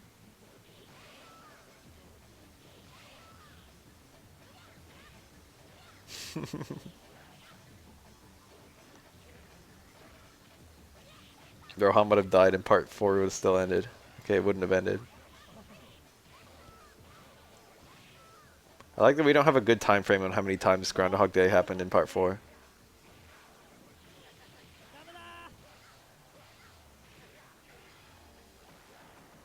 It was a super weird ending to the part, but it was great. Oh, very nice. It was like, hey, these 3 characters you've never met. Follow them around a bit. And they ended up being 3 of my favorite characters in the part. Remember that time where they had a button from Kira's coat? And like, Josuke could have healed the button back to the coat, and he didn't do that. And then he literally did that with other stuff later on. Or earlier on, I think. I think he had like a fucking doll's hand, was that it? And he like healed it back onto the doll or something. And it was like floating around and they were following it. Was that it? They did something like that. And yeah, they had a fucking button that had ripped off a fucking coat. And he couldn't restore it to its former point. Could have found Kira in 2 seconds.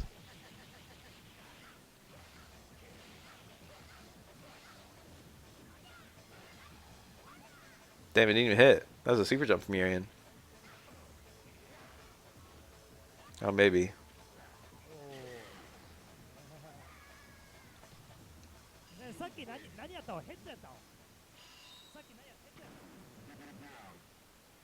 Oh yeah, he stole a second phone because his first phone broke. But he can unbreak anything.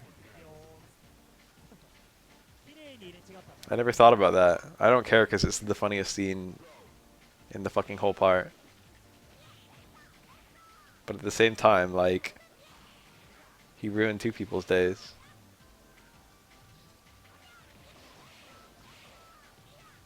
I mean, that's like almost Okiyasu's whole character. Is like his power could be really good if he was smarter. Araki definitely does right with that in mind. That's like the whole fucking premise of Bucciarati. It's just like, this stand sucks, but the guy using it is really smart. This guy is an expert at using zippers to do various things. Cool parry, cool punish.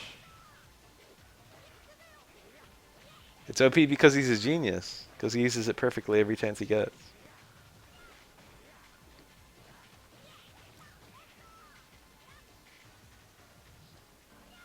He kind of has hammer space. It's like back and forth. He can hide in people, apparently. But if you use it on a wall, you just go through the wall.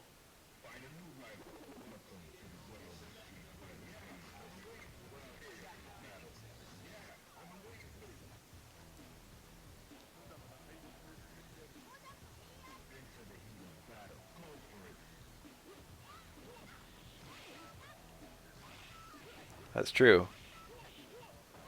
You think he could hide it anywhere?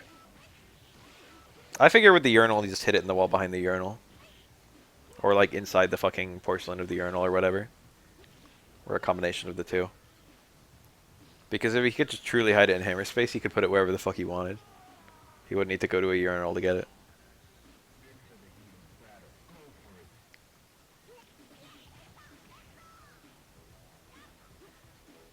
We'll never know because Araki was really unclear about the powers of any stand in Part 5.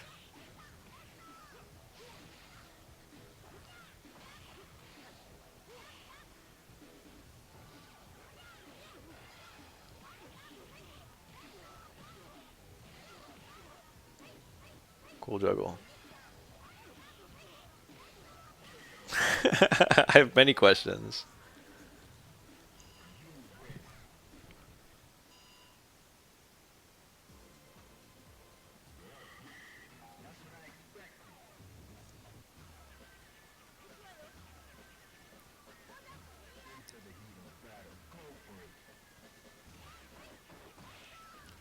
Remember if you taunted against Josuke in All-Star Battle? Josuke 4. He could like enter a state where you shit talked his hair. And he got like a bunch of infinites. That's hilarious.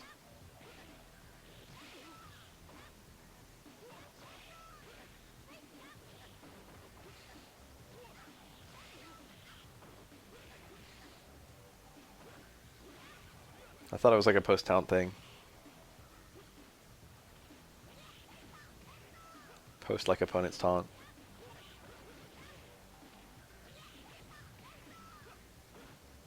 There was a lot of really funny references in that game. Giorno did his slowdown punch for his like great heat attack or whatever, where it like slowed down fucking time and you felt the punch like over minutes or whatever.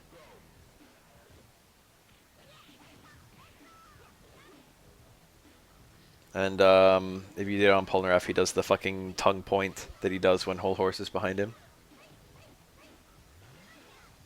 That was probably my favorite episode in part 3. It was hilarious. Every little part of it was hilarious. Because Whole Horse is just a fucking side character. And Boingo is just a side character, and it was two side characters trying to fucking do something, but they couldn't. Oingo and Boingo... Well, Boingo in general is one of my favorite characters. But, like, the 2 episodes with Oingo and Boingo, and then with Whole Horse and Boingo, were perfect because they were the only 2 episodes that... Or the 4 episodes. They showed off how ridiculously scary the Stardust Crusaders were. Usually you got things from the Crusaders' perspective, and they just looked like they had to, like, figure shit out really carefully, and, like, you know... They could die at any minute. But, like, from an enemy perspective, they're basically invincible. Thoth is only powerful if things are going your way. It's like the fucking Feng Shui stand from part 6. Thoth can just show you getting beaten up.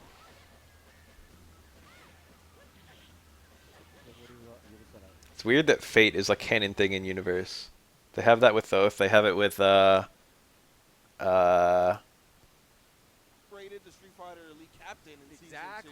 else? They have it with Rolling Stone. Who's this? Is it JB? Who's the US East Rashid player?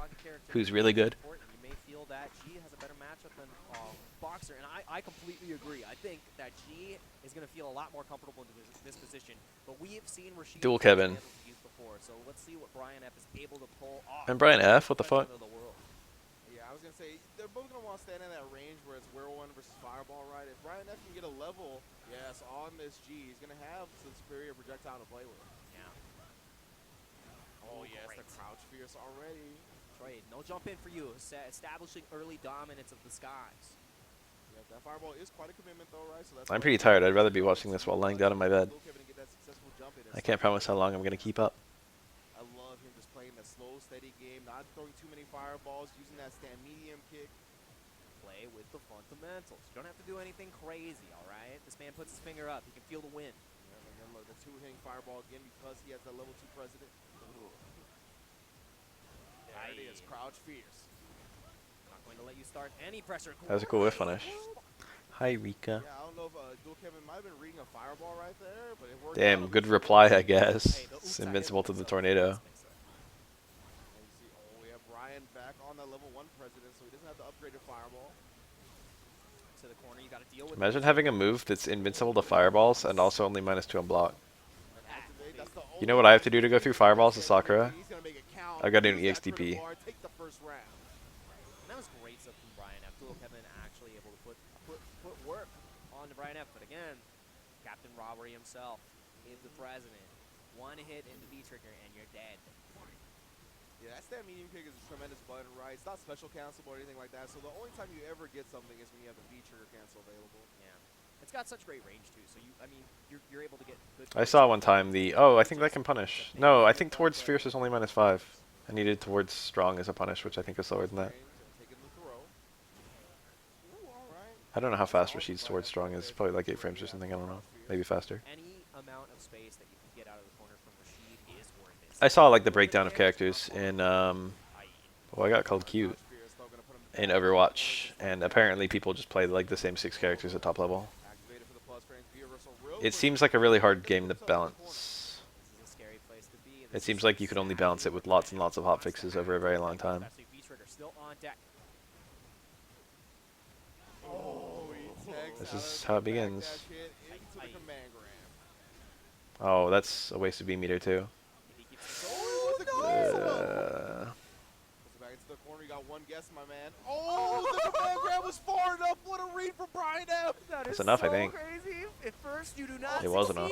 Try again. And it does enough damage. I've seen Exert a little bit, and I can safely say that Axel is one of the most hyped characters. Brain is expanding. He walked away far Axel's enough. combos just look so cool. Definitely would not have been in range, but my man G got the extendo arms right there. A lot of reach on that tall president, and he gets the command grab, and of course, he gets the follow-up and the kill with the critical art on deck. Man, that was so good from Brian right there. Yeah, Just again, if you one thing about fighting games is you if maybe your tool doesn't work the first time, it doesn't mean you just toss it in the trash. You gotta try again. Brian F being completely aware, Dual Kevin not even aware, not even thinking about. Damn, I saw a YouTube video recently where there was a Widowmaker player who got shot. I don't know if he was playing Widowmaker, I think he was. And then someone said something about peeking, and then the Widowmaker player said the N-word like 60 times. Oh, using the projectile invuls, the EX wheel kicks get What's back. going on with like Better projectile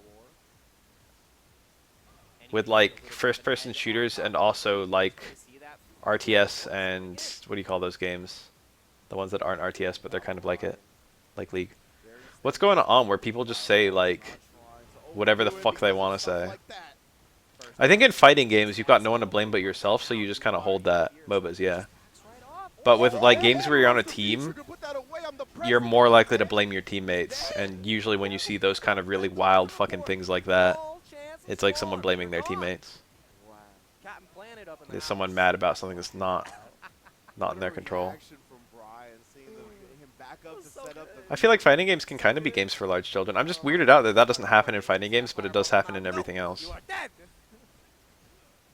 I can't even imagine getting that. Like, it's so weird that that's a thing. Gets the counter hit, now Kevin's one hit away.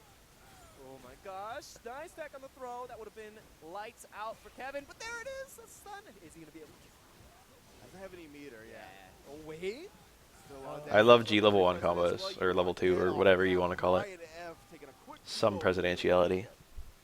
Level 2 makes more sense, but I think the actual game, like, there's something in the game that supports 0, 1, and 2. But I feel like 1, 2, and 3 just feels a lot more natural. He's an equal opportunity mixer. Yeah, most definitely. Anybody can catch the mix. He could be tall, short, big, car, I don't care. You are going to take this hand. And now we're taking a second before we're going into our next. I'm not even sure if I can think of a single time in fighting games. Maybe in Smash that happens, where someone just does a really bizarre career-ruining pop-off. Yeah, that's definitely his tried and true, the Rashid. I'm not even talking about the N-word or like racism or even like It's just the fact that how to call it toxicity. And well, yeah, I guess I am talking about toxicity, but I'm talking about like rage. Like I've only seen like 2 or 3 fucking rage outs ever in fighting games. I saw Sanford throw a stick one time. Makes the matchup for G so much easier, and I've seen a Smash replay of a guy throwing his controller. makes the president have a much better time. Has the level 2 president? Is that level 3? Right? That's level 3. Level 3. He's always level 1. Oh, yeah. No fucking yelling, no fucking fists, Very one more hit. no throwing things. No longer a factor. I just see fucking handshakes and shit. Everyone in the fighting game community is so polite. Oh yeah, the entire person of LTG. I forgot about him. Yeah, but I'm not sure about that one because it might be an act. Oh, gets called out. Yeah, he had no V-meter. Viewer versus I don't think LTG is acting. Well, I do. But I feel like it's just he's deliberately like ignoring his inhibitions. You know what I mean? Has a lot of V-trigger left to work with. Oh, that's the thing. You can't Oh, it dropped. walk him back up against G. Great vertical spin mix on the wake up. Oh yeah, Noel Brown. That away. That was real good stuff from Dual Cam. What about James Chen saying "suck my nuts"? Has extremely good reactions. That's like the least James Chen thing, and that's why it's perfect. 2 straight rounds in order to close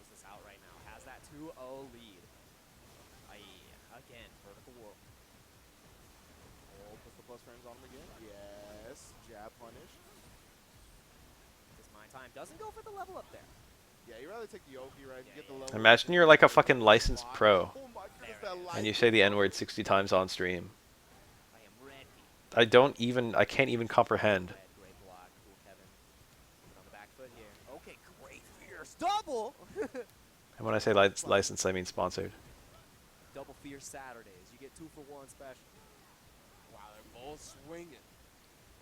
Trying to look for their big crush counter buttons, but now they can finally, wow, punishes the whip sweep on that, then gets the roundhouse. Straight to the corner we go. This is where Rashid wants you to be, and you're just gonna Oh, he activate. got something.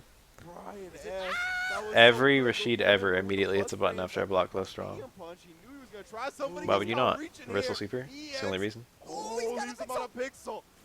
Great throw attack. He still has V-Trigger here. Oh, yeah. Yeah, that's why he's looking. He's trying to activate it off a block normal. He'll take the raw activation instead. You can't get caught walking back, though, Kevin. Oh, again!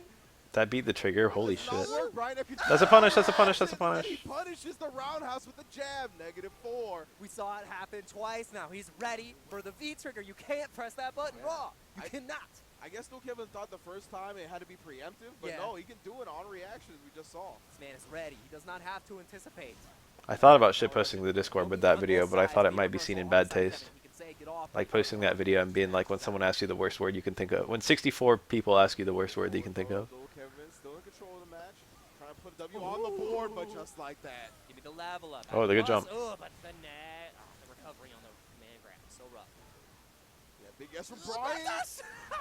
What a corner backdash. He gets the back throw himself now, gets the crush counter follow That juggle looked weird, but he still got the regular connect. Nice. Oh, DP out again. Hasn't used it that often in the match. And be careful here. Grab. Not gonna kill. Oh, Brian. Oh, Every but single time Smith Rashid with triggers, he that gets roll right something. there, gave him the plus frames, takes the throw after. I'm impressed. And we finally have a non-3-0 set. Non-3-0. We're not It's gonna crazy go for the different ways you can make that trigger work. Stare, hold your adaptation at this level. We want to see Dual Kevin able to make that adjustment because while the character. I mean, I think the racism's fucked up, but I'm again not really talking about the racism so much as the sheer amount of fucking rage. Ooh, great punish on the roll. Oh man, but the light kick buffer is so powerful on G-side. Going with the Oki that time, gets the counter hit because of it. The only venue I ever go to is Wednesday night fights, and everyone's super polite there. Oh no! Every single time someone loses, they just fucking shake hands, nod. Which one to go with. And it has a lot of different games. There's like fucking Smash over there Oh no, not able to get the call out. and all that. You see Dual Kevin holding on to that V trigger rather than spinning on the V reversal, and he might not get to use it. Brian F. on match point. He built the bar there, didn't even need it because V-Trigger was activated. And now, match point, line up. This is Kevin, you got to figure out an answer. Crouch figures, all reliable. Old Faithful, but don't you know that's his flag right there. Imagine you just be better than someone at a fighting game, and then they want to kill you. Ooh, crush counter. You're gonna get the follow up in the corner as well. This is the exact start Dual Kevin wanted. If someone was ready to throw hands, I'd be like, yeah, take it. Another throw. Next hit will do any My face is more valuable than my placement in this tournament. Him out. Backbreaker. Oh, and here we go. Command grab, set up shot. Level 2 president. Oh, catches him trying to jump out. Next hit will do, and he is stunned. Yeah, and that's gonna be it. Oh no, Oh, no, he doesn't have full critical doesn't have art. Doesn't have critical full critical art. But one more mix will do it. What is it? Oh, goes for the attack. The delayed low short. So scary for Dual Kevin. You can't make any mistakes. Critical art. Any touch can chip. This is pretty Yeah, that's fair, right. I feel, Kevin does even. have the block, the V reversal Slightly on in deck, G's favor, but not like ridiculously. Don't do nothing. It's a good idea. I would have just supered if it was me, and I would have lost because G blocked. I think light mixer into super was a good play there. Like not a link, but like just a raw super. That was so scary for Dual Kevin. He had to approach. His B trigger was already tapped, and it was just. It was lights out. That was rough. That was a good old Mexican standoff at the end right there. Both fully loaded on critical art, right? Yeah. So Brian F., even though that Dual Kevin was in chip range, he didn't want to pull the trigger on it because he can respond with his own critical art. Yeah. I don't even understand being disrespected. Letting In him, game. loom over the threat of it. If you can't, I feel like if you can't prevent someone from being disrespectful in game, then they deserve to be disrespectful in game. That's how I view it. If you can't stop the opponent from taunting, if they're going to handicap themselves by taunting and you still can't prevent it, I'm just gonna be ready. then they're better enough than you. Then a taunt isn't fucking out of the question. That's how I feel. I feel nothing when people taunt except like an opportunity. I like that. The anti-airs and the dual Kevin matches, please let us know so we can No, go ahead it was Shine. Oh, Shine. Sorry. You have the count for So whenever anyone, I've been accused of teabagging before just because I like the wiggle. Beat him 3-0, I never really thought about it as teabagging. The entire idea of teabagging got popular pretty recently. Not so recently anymore. My apologies. I did not mean to slander the name. I would probably laugh if someone used the M-word trying to offend me. Overall online, This man is a legend. yeah, this is his home territory right now. He's very comfortable in an online environment. Knuckle on the other hand, doesn't play too much ranked himself. You can see I don't know if there's a slur that would like convince me of anything other than my opponent's immaturity. And then using the EX rush punch to punish during the recovery frame, super smart. And now that I think about it more, like I really do like. It's just too ridiculous, you know what I mean? I wouldn't be able to take it seriously. I don't think Laura's bad. Laura's not bad. I think Laura's a little cancerous. She's one of those, it's my turn forever unless you are right kind of characters. Oh, I teabag a lot in third strike if down parrying counts. I wiggle down all the time. Footsie's 101 right here. Oh, and then yes, that stand light kick. Knuckle is so good at using that with G. I generally don't taunt just purely because I respect anyone who's willing to fucking go out there and play fighting games. Oh, great. Tries the EX to the fireball at the last second, But I don't feel like gets it.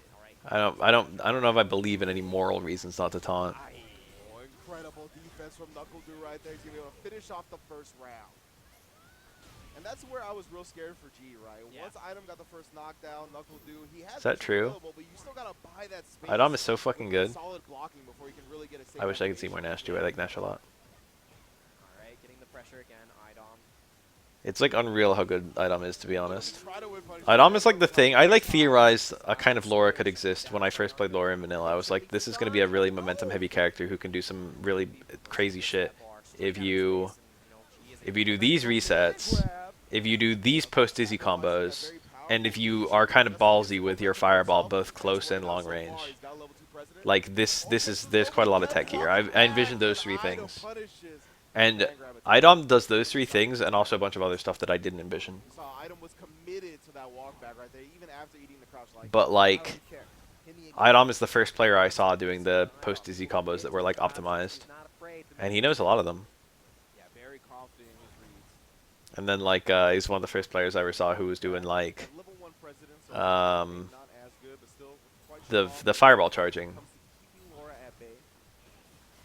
The way he charges regular fireball is extremely gutsy, and he's really good about like full hold versus like slight hold versus like medium hold. It's actually a mix trying to fucking hit Laura out of her fireball charge. Most characters don't have like a really super reliable way of hitting her out of it. Some do. Most characters, if at most ranges, can sweep. Sweep is usually a decent reply, because even if she throws the fireball, your sweep will trade with her. Sweeps are like optimized hitbox-wise to like be able to beat those kinds of fireballs, Laura and Guile V-Skill and stuff like that. But for some characters they're not, and for some characters they can do some other things too. And there's some moves kind of dedicated to that, like Cody Stand Strong. And like Dalsim Fierce or Roundhouse. I would have been scared to critical art there. Great stuff right there. Just thought it was going to dizzy. I would have critical art anyway, but like I would have been scared. Slow, 2 more hits, it's over. Idom not able to block him after that air-to-air situation, just gets taken out. And now, Knuckle getting the lead after getting 3-0'd. So getting a game under his belt must feel pretty good right now. Yeah, absolutely. Good defense overall from, I think... I thought, like, Laura's really crazy stuff would... Or Laura was considered, I think, second worst in the game. In the initial 16 characters. Or, like, third worst. People weren't really sure how bad Fong was in Season 1. And Zangief was usually considered to be a pretty shitty character. Zangief was better than people thought. But he lost to the good characters. He lost to, like, Ryu and Ken and Chun-Li. He lost a lot of the, like, high and top tiers really badly. And then when they were nerfed, they also like stopped beating Geef as badly, and then Geef shot up because he was also buffed in Season 2. But Laura was usually considered like bottom 2 in Season 1, and I thought she was better than she was ranked. But I didn't think way better. I thought she was probably like a mid or maybe in a perfect world a high tier, but probably like mid, and she was usually considered to be like bottom 2. And for what it's worth, she was buffed a lot in Season 2 as well. But even without the Season 2 buffs, there was a lot that wasn't utilized yet in Season 1. She's very much a lab work character, although you wouldn't guess so because she looks super duper simple on paper. Specials with the command grab. This could be items gained from here. Oh, that's -2. Supposed to be a V reversal just like that. Oh no! And it all comes crashing down. It's a special kind of -2. Very end. One bad V reversal into death. It's -2, but he has no way to make it safe besides like VT2 explosion, or not to make it safe, but to like interrupt your attempted punish. He can't do like EX wheel kick and then super, for example, or not your attempted punish, your attempted counter play, your attempted counter pressure. Like, there are some times where something's -2, but if you hit a button, like, maybe you'll get EXDP'd. Oh, he tried for the overhead right there. He's just out of range for it, but that's going to be a punish. Item thought he had a whip punish of his own. Risky business now. You're putting in the corner. It's not over yet.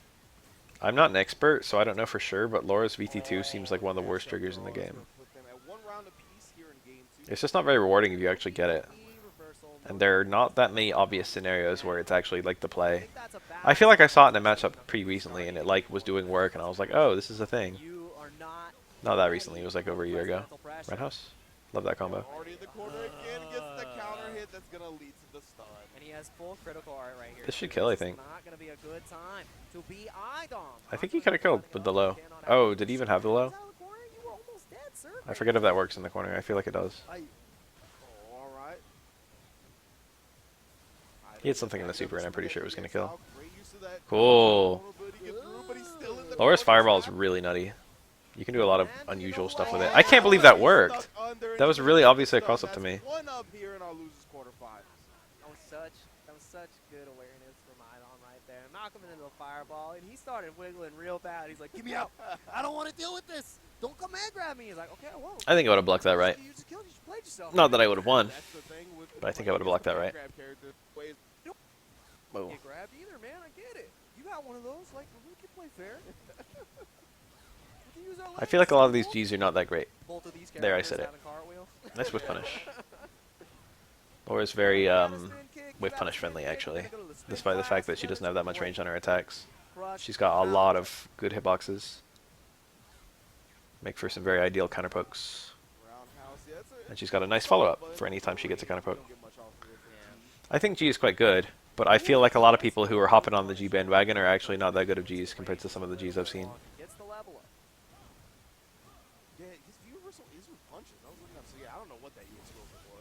I'm not that afraid of G. I think G versus Sakura is not too bad at all.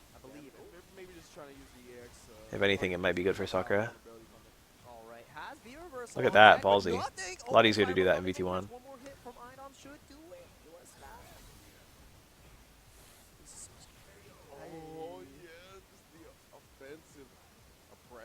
G is certainly a really cool character, don't get me wrong. Idom really turning it on now.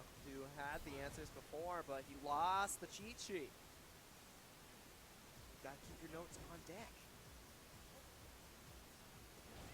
Wow, I don't know if I'd call Sakura really good, but she's definitely...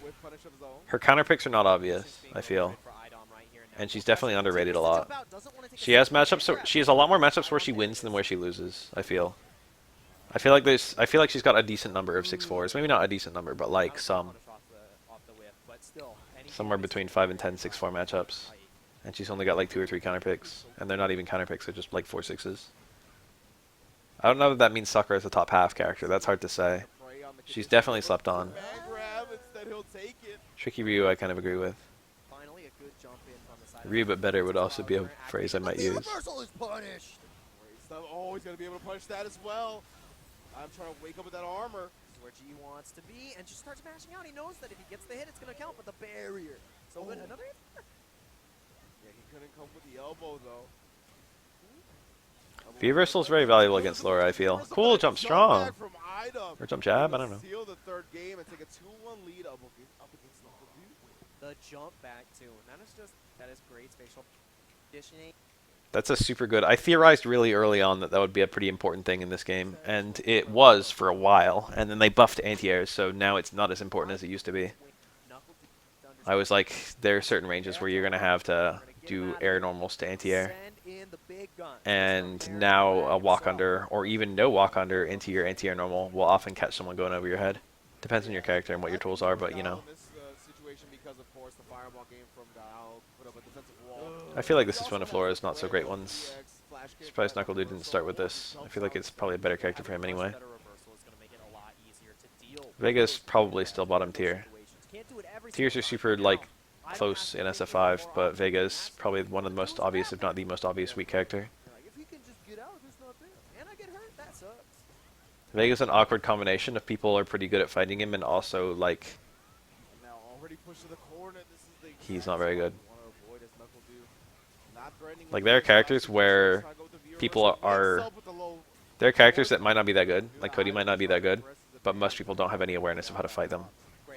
Or like Ed. Back, but even more from the V reversal, Idom understands that if he gets the hit, tries to get another one, he just wants to say lights out.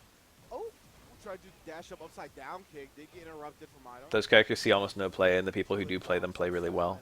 Great tech as well, just so aware, and the flash kick gets punished. See, air throw would have been a We nice saw anti-air just a there. glimpse. We got a glimpse of the flash kick right there, but it loses to the jump over from Idom. He's gonna put himself at set point. That is so rough for Knuckle Dude going to one of his marquee characters. He's still not finding the answer. He needs to figure it out quickly. And again, I don't know if I've ever seen anyone punish the fucking towards strong whiff there. I don't know if I have either. I always see that from Gal players. I see the low forward into towards strong. I usually block it correctly for what it's worth. I usually see people fail to block the overhead there. But like, if the towards strong whiffs, I like never see anyone punish it. It's got to be minus a lot. Nice air throw. He was thinking about that. He was like, yeah, an air throw would have been nice last round. Knuckle Dude has the life lead here. Now you did one. Exactly where he wants to be, chilling from full screen. Oh, not like this. EX through the sonic boom and punishes on the other side. I feel a DP coming, but no chance. Command grab rings true. Next hit should be it. And That's good. Thing. I'm not going out yet. Yep. Not dead yet. Ooh, but the Projectile on the screen immediately. Idom tries to get back in a little bit too quick.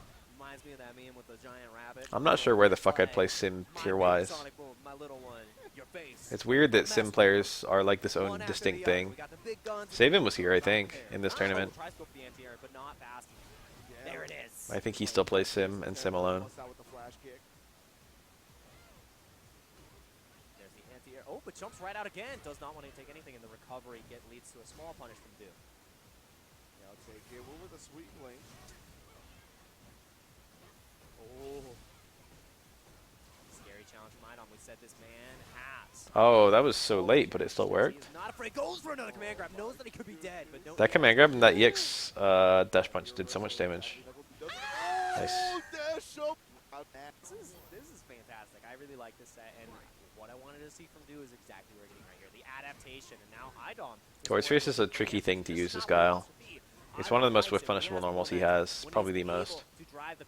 And it whiffs on crouch.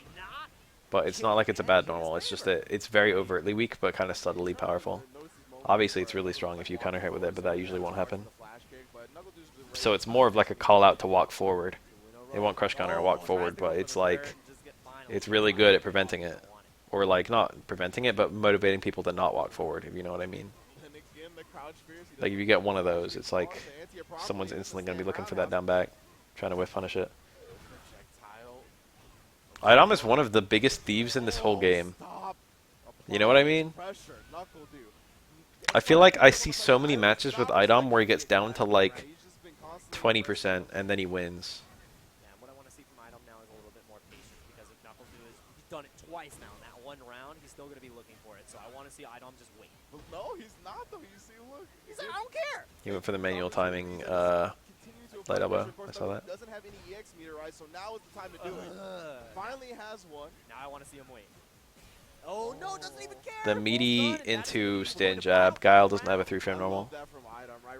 So he got the -1 shoulder, or -1 light elbow, and then he did an immediate 3-frame normal, and Guile could only trade with it at best. That's really cool, those scenarios, because if you force those kinds of trades, you can then shave off their white health if you've been racking up white health, and there's nothing they can do to prevent that except not jab, in which case the jab is guaranteed. I gotta get out of here. And Knuckle Dude is holding up back, trying to get some space against this Laura. I do that against someone. right now, I forget who. He's going to be way too afraid to go for the EXTP. There's some character who had like a 0 on block attack, and I would always trade a jab there. Punish. Oh, that is such a critical drop, and now you're one hit away. I think Fong, he's got like a -1 attack, or a +1 attack, and no 3-frame normal. So if you have a 3-frame normal, you can like force a trade. His Xeranos, I think. Very careful with the sonic booms as well. Finally gets into block 1, so he get the baby. Good block. Great block and Super punish. duper good block. Knuckle 2 still staying true with the EX flash kick, but final. Maybe another. You know what? I respect it, Pain. Colleen. Of the same, when you utilize those against It's Neon. off guard, that's something that's I played Neon in a BAF Cup. Actually 2. So still We were 1-1 together. in that Isn't that funny? position of play style. Isn't it funny that I beat rank 17 Colleen in a BAF Cup? Feel too good about dropping the loser, so I want to see what Colleen's able to I do. think he was playing Colleen, and I was playing Akuma, and it was like the second week of Colleen being out. Backhand, not afraid. I don't care if you're a man of power. I'm going to get you. Oh, Colleen at this point activates the V-trigger afterwards as well. Oh, wait a minute. How to make Kage viable? I think Kage is viable. I think that the most immediately obvious thing you could do to Kage is to make his health a little bit higher, Oh, man, Brian F. looking to add fire to this Song of Ice. and maybe add a little bit of damage to light DP. Oh, and he falls onto Or make the the Oki a bit face better kick, on light brings DP. the round back just like That's that. it. And that is Those 2 tiny changes would make him quite a bit stronger, but even without it, I think he's okay. Always has a secret. It's always red. Another crush counter, great. I think this might actually be an Ada outfit. What is our setup? A throw. I think this is a reference to Ada specifically. Goes for the regular throw right there, so he can interrupt. Great interrupt on the band step. Well, if it isn't the bitch in the red dress. Be a parry attempt. Get him with Remember a that? full sweep. Utilizing that great normal range of G to keep you stuck in the corner. Neon still has a lot. Oh, you can cancel that on reaction. That's a single hit confirm. Keep that thing on me, Cole. He missed it. Oh, look at that. Funny. The reversal. Good conversion by Neon, Where too. you going? If Colleen hits you with Stand Fierce, she can confirm. Keep it safe. Great tech on the grab, but again, catching you walking. Great check. That's the fundamentals. Oh my goodness, he has critical art on deck. Don't get clipped one more time. If you get hits, you are dead. I think Brian F's G is really good. Still, oh, That it's true long for you. range light kick. I feel like that's a legit one. It's true for you too, Brian. Just because you can kill me doesn't mean I can't kill you. And both of these characters have tremendous. I was just complaining about people with pocket Gs, but Brian F's G is something else. And it's just so There's a couple other people, too. you're like, all right, Not all pocket Gs are bad. I feel like most pocket Gs are not as good as their player's main. neutral, 1-1. But Brian F, his G is quite good. Smug's G is quite good. I would say Smug is another player who has a legitimate G, A little bit too close, and not just a pocket G. So Oki, no That's grappling like now a yet. crutch. And the whip punish on that forward fierce right there could be in big trouble for Brian. Doesn't Strider play G? 801 Strider? Not ready. Fireball game. I haven't seen him that much. Oh yeah, no cancel right there. That's but I -8 think or whatever, Neon was I think. Unaware that he didn't have the V-trigger to cancel in. Used to be -4. They made it worse. Yeah, and that now puts him at a disadvantage here, but great anti-air and now it's I remember they buffed that Crutch Fierce. That Crutch Fierce used to be really now I shitty. have V-trigger. And it was like, what the fuck were they thinking? That Crutch Fierce is shitty, because it's like every other part of this character. Like, there's no other functional anti-air 4, except fucking hard parry, which sucks. Patience again. I feel like I saw 801 Strider's G and I was really impressed, but I can't even think of it. Like, I can't even remember what tournament it was or anything. But I remember seeing it and thinking, damn, this is good. Smug probably has the best G I've seen, but I've seen a lot more of his G than anyone else's, so like, maybe there's someone with a better G. I would buy that either Brian F or Strider is better with G than Smug. But they're like the 3 I can think of that I'm like terrified of the G. And 2 bars that could potentially mean death on the side of Brian. So great awareness, great fundamentals from the fundamental legend himself. Brian, do you know what? I can back out from this altercation. Give me that earth power, and it's time. Oh yeah, level 3 present right here. We got the upgrade. It seems like a common swap, doesn't it?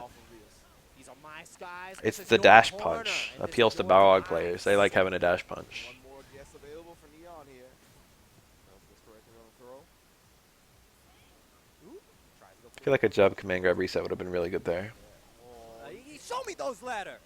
Neon was trying to inch his way close enough to get Brian F to block a normal so he can activate V-Trigger off of it, but nah, Brian F keeping that distance and using the fireball. This is my inauguration. I'll press the issue. Give me more letters. Not going to get a chance this time, and there we go. EX, time to shine. Ooh. Great pressure, Brian understanding, but you know, People like having certain tools in their moveset. I like having a fireball. no V-Trigger on deck yet. I feel like I always like characters a little bit more if they have a fireball. Brian is not in a great situation. The most important thing to me is a nice set of limbs, though. Oh, but just check the dash afterwards. The engine I has need been a character with started. dominant My freighter normals. is full of gas. He whiffed the first throw and just went right back to it. So much magma. Oh, and no cancel from Brian Nothing, right there. nothing. Probably It's weird to not probably V-skill. disciplined, Probably thought Neon was going to be a little bit more respectful, but Neon knew. I can take a hit. I'm going to take this round. Perfect. I don't care. You could not dishearten me. I think Zeku's pretty prominent, all things considered. He's still definitely got an oddball reputation, As he should with Coley. and even though he's not super technical or anything, there are a lot of people who just ignore any character who is an air quotes Rage and oddball. finally the light kick Both of is them looking for like light kick stuff, I feel. that he has. And Nice. get off of me! That's a one frame reversal. Parry one frame. Aye. One frame kills right there. Gets the forward throw again. Paying much respect to that Fierce. It's weird because I don't think he's super duper scary. It's just that back throw gives him such a... His mix-up is so powerful either way. That second time though. Like, most characters are kind of mixing you between something really strong and something really He's weak. playing the long con. Maybe he's okay with losing. It's like eating a throw is not too bad for most Away. characters. 1-1.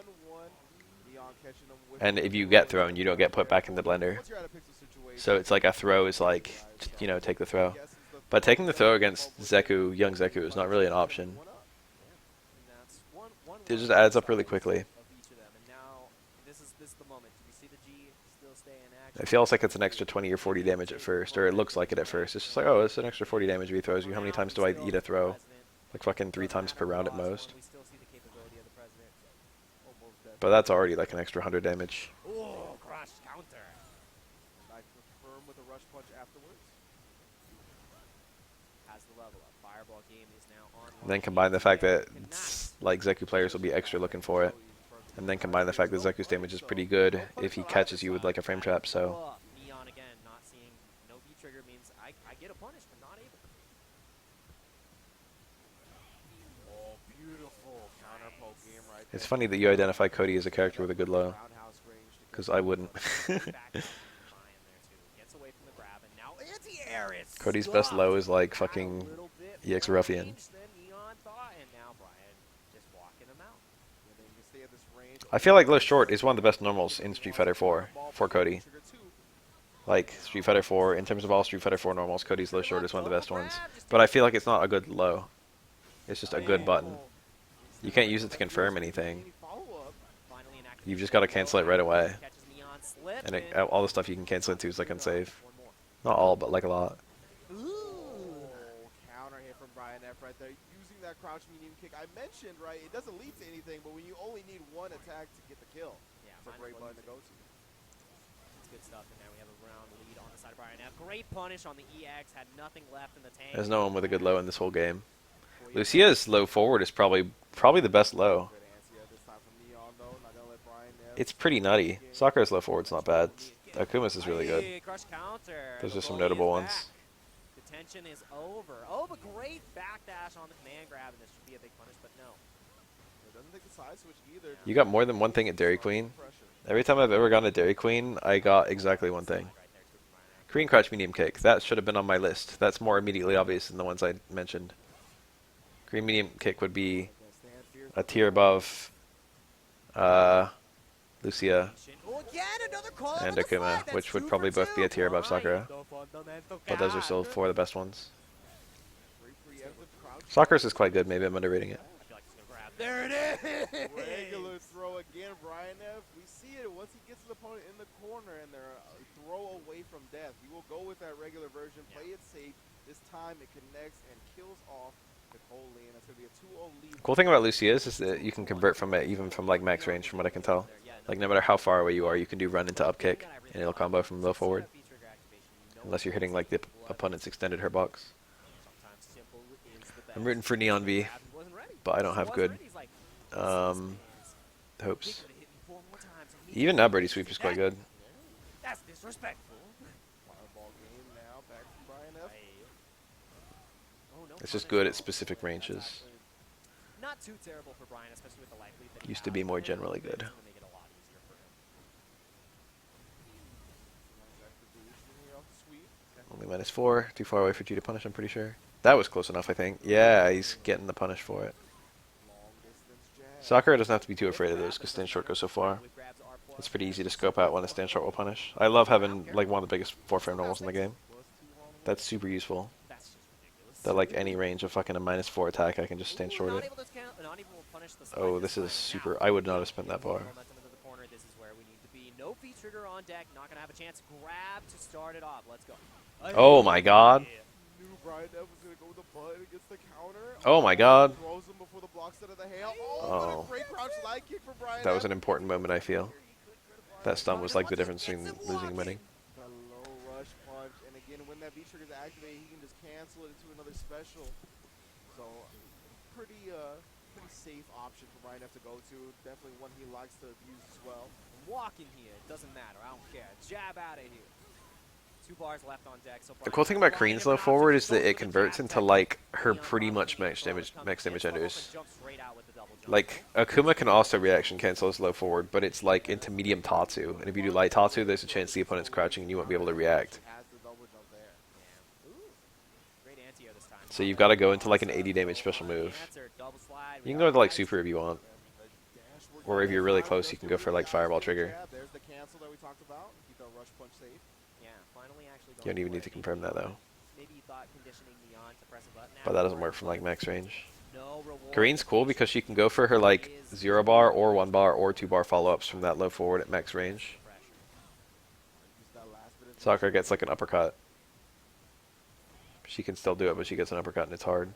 Akuma can still do it, and it's easier than Sakura, but he just gets like a fucking medium Tatsu. for more damage. Any hit will give Brian enough bar to go into the critical art. And oh no, doesn't get the confirm after the jab. Good conversion. This should kill. The Yes. round. Very scrambly in Counter right hit low there. forward, and he saw it. He was like, Back here I in, go. Feature, close it out. Force a final round. That was so close from Brian. If he had the confirm, Sakura let's on a go. counter hit low forward gets stand short. Didn't think the jab was gonna hit, and now we're At like all ranges too, which is kind of cool. This third game, but now we're back in the corner where G wants to be. No double jump out. Yeah, it looked like that jab from last round caught the start of the EX Vandy step. He just Yeah. wasn't like prepared for the space. Oh, I hit Real him. weird. Aye. But almost a full half bar life lead. Brian in complete control this last round. And you see Brian still scheming on those preemptive buttons to catch the dash, but Neon's much more aware of them now, not trying to telegraph his entry. Not throwing anything out too risky. And there it is, finally, keeping it unpredictable. I love the buffs to that Missed the hit, TC. and now we are going more into the corner. Next hit should lead to a stun situation if the combo comes out, and there it is! Say V-Trigger was up, but it is not your turn once those hails come out, especially when you're on stun. 2 bar Still gonna get or another 1? chance to 1. fight back, but I think that's probably right. where's the pressure gonna be? Hard to Oh my say. God, calls out the X, but no! Nice. The EX hail able to catch him as he presses the crouch medium kick. Branding Colleen enough hit stun to follow up, and now it is 2-2 between Brian F and Neon. Man, didn't these guys ever go to Street Fight? Down, mentals, but I got street rules. All right, and Neon now finally being the one to get the front foot in the match. Yeah, for sure. He's been Colleen gets such good returns for 1 bar compared to most characters. And I think that's I wish there was more stuff like that. It feels like 1 bar and meterless are both normalized in this game. when you get ahead, it's just going to be If you compare like Street Fighter 4, like Sakura 1 bar, versus like Ryu mid-screen 1 bar. still available. Like Sakura gets like an extra 100 damage off of her 1 bar combos. anti-air. Oh, Ryu gets like an calls out extra the like dash again. 30. Make it unpredictable. Can't just do it raw. I'm ready. EX Vandy to be staying on the ground, and that's going to be set point for Brian F. Set point for Brian F. Not even 30. And like Neon had a Depends on the combo. there, about a half health bar, and still just gets taken out because Brian controls the space, calls out one mistake, and that one mistake takes Neon down. Or Vega. So much of Vega in Street Fighter 4 is unlocked by having 1 bar. From that behind. Colleen's a bit like that in this game, and she's unusual for that. Another great confirm, and he can't do anything off the medium kick, but I'll take the damage.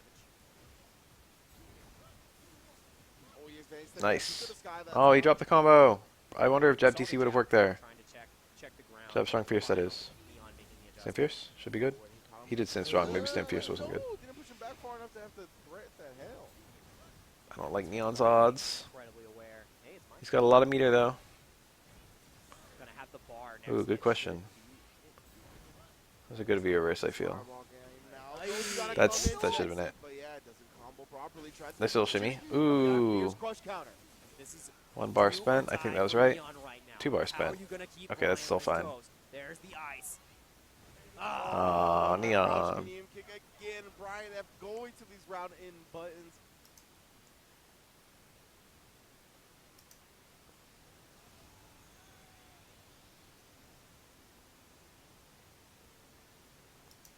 But we also saw the same. Who is it? Is it Shine? Gonna be Who's the Urian? difficult because maybe we don't know the matchup experiences. What helped Burkish win the previous round is still going to be lacking on the side of Shine. So I want to see how Burkish. ready Shine is for the Urian.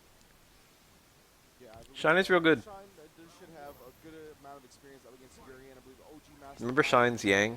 Fame, plays the Urian quite a bit, or at least he did. I think he switched to Fong in this season. Remember Shine's Goken? Those were the days. And as we can see, Shine doesn't have the massive. Who's the other character Shine played? online advantage this time. We got Burkish It wasn't Ibuki, playing was it? 64, but now getting a little bit of momentum back. I feel like there was another character, though. Oh, that was. He didn't dizzy. That stayed in front That's right actually there. pretty bad. Going for the cross up. That jab did not reach.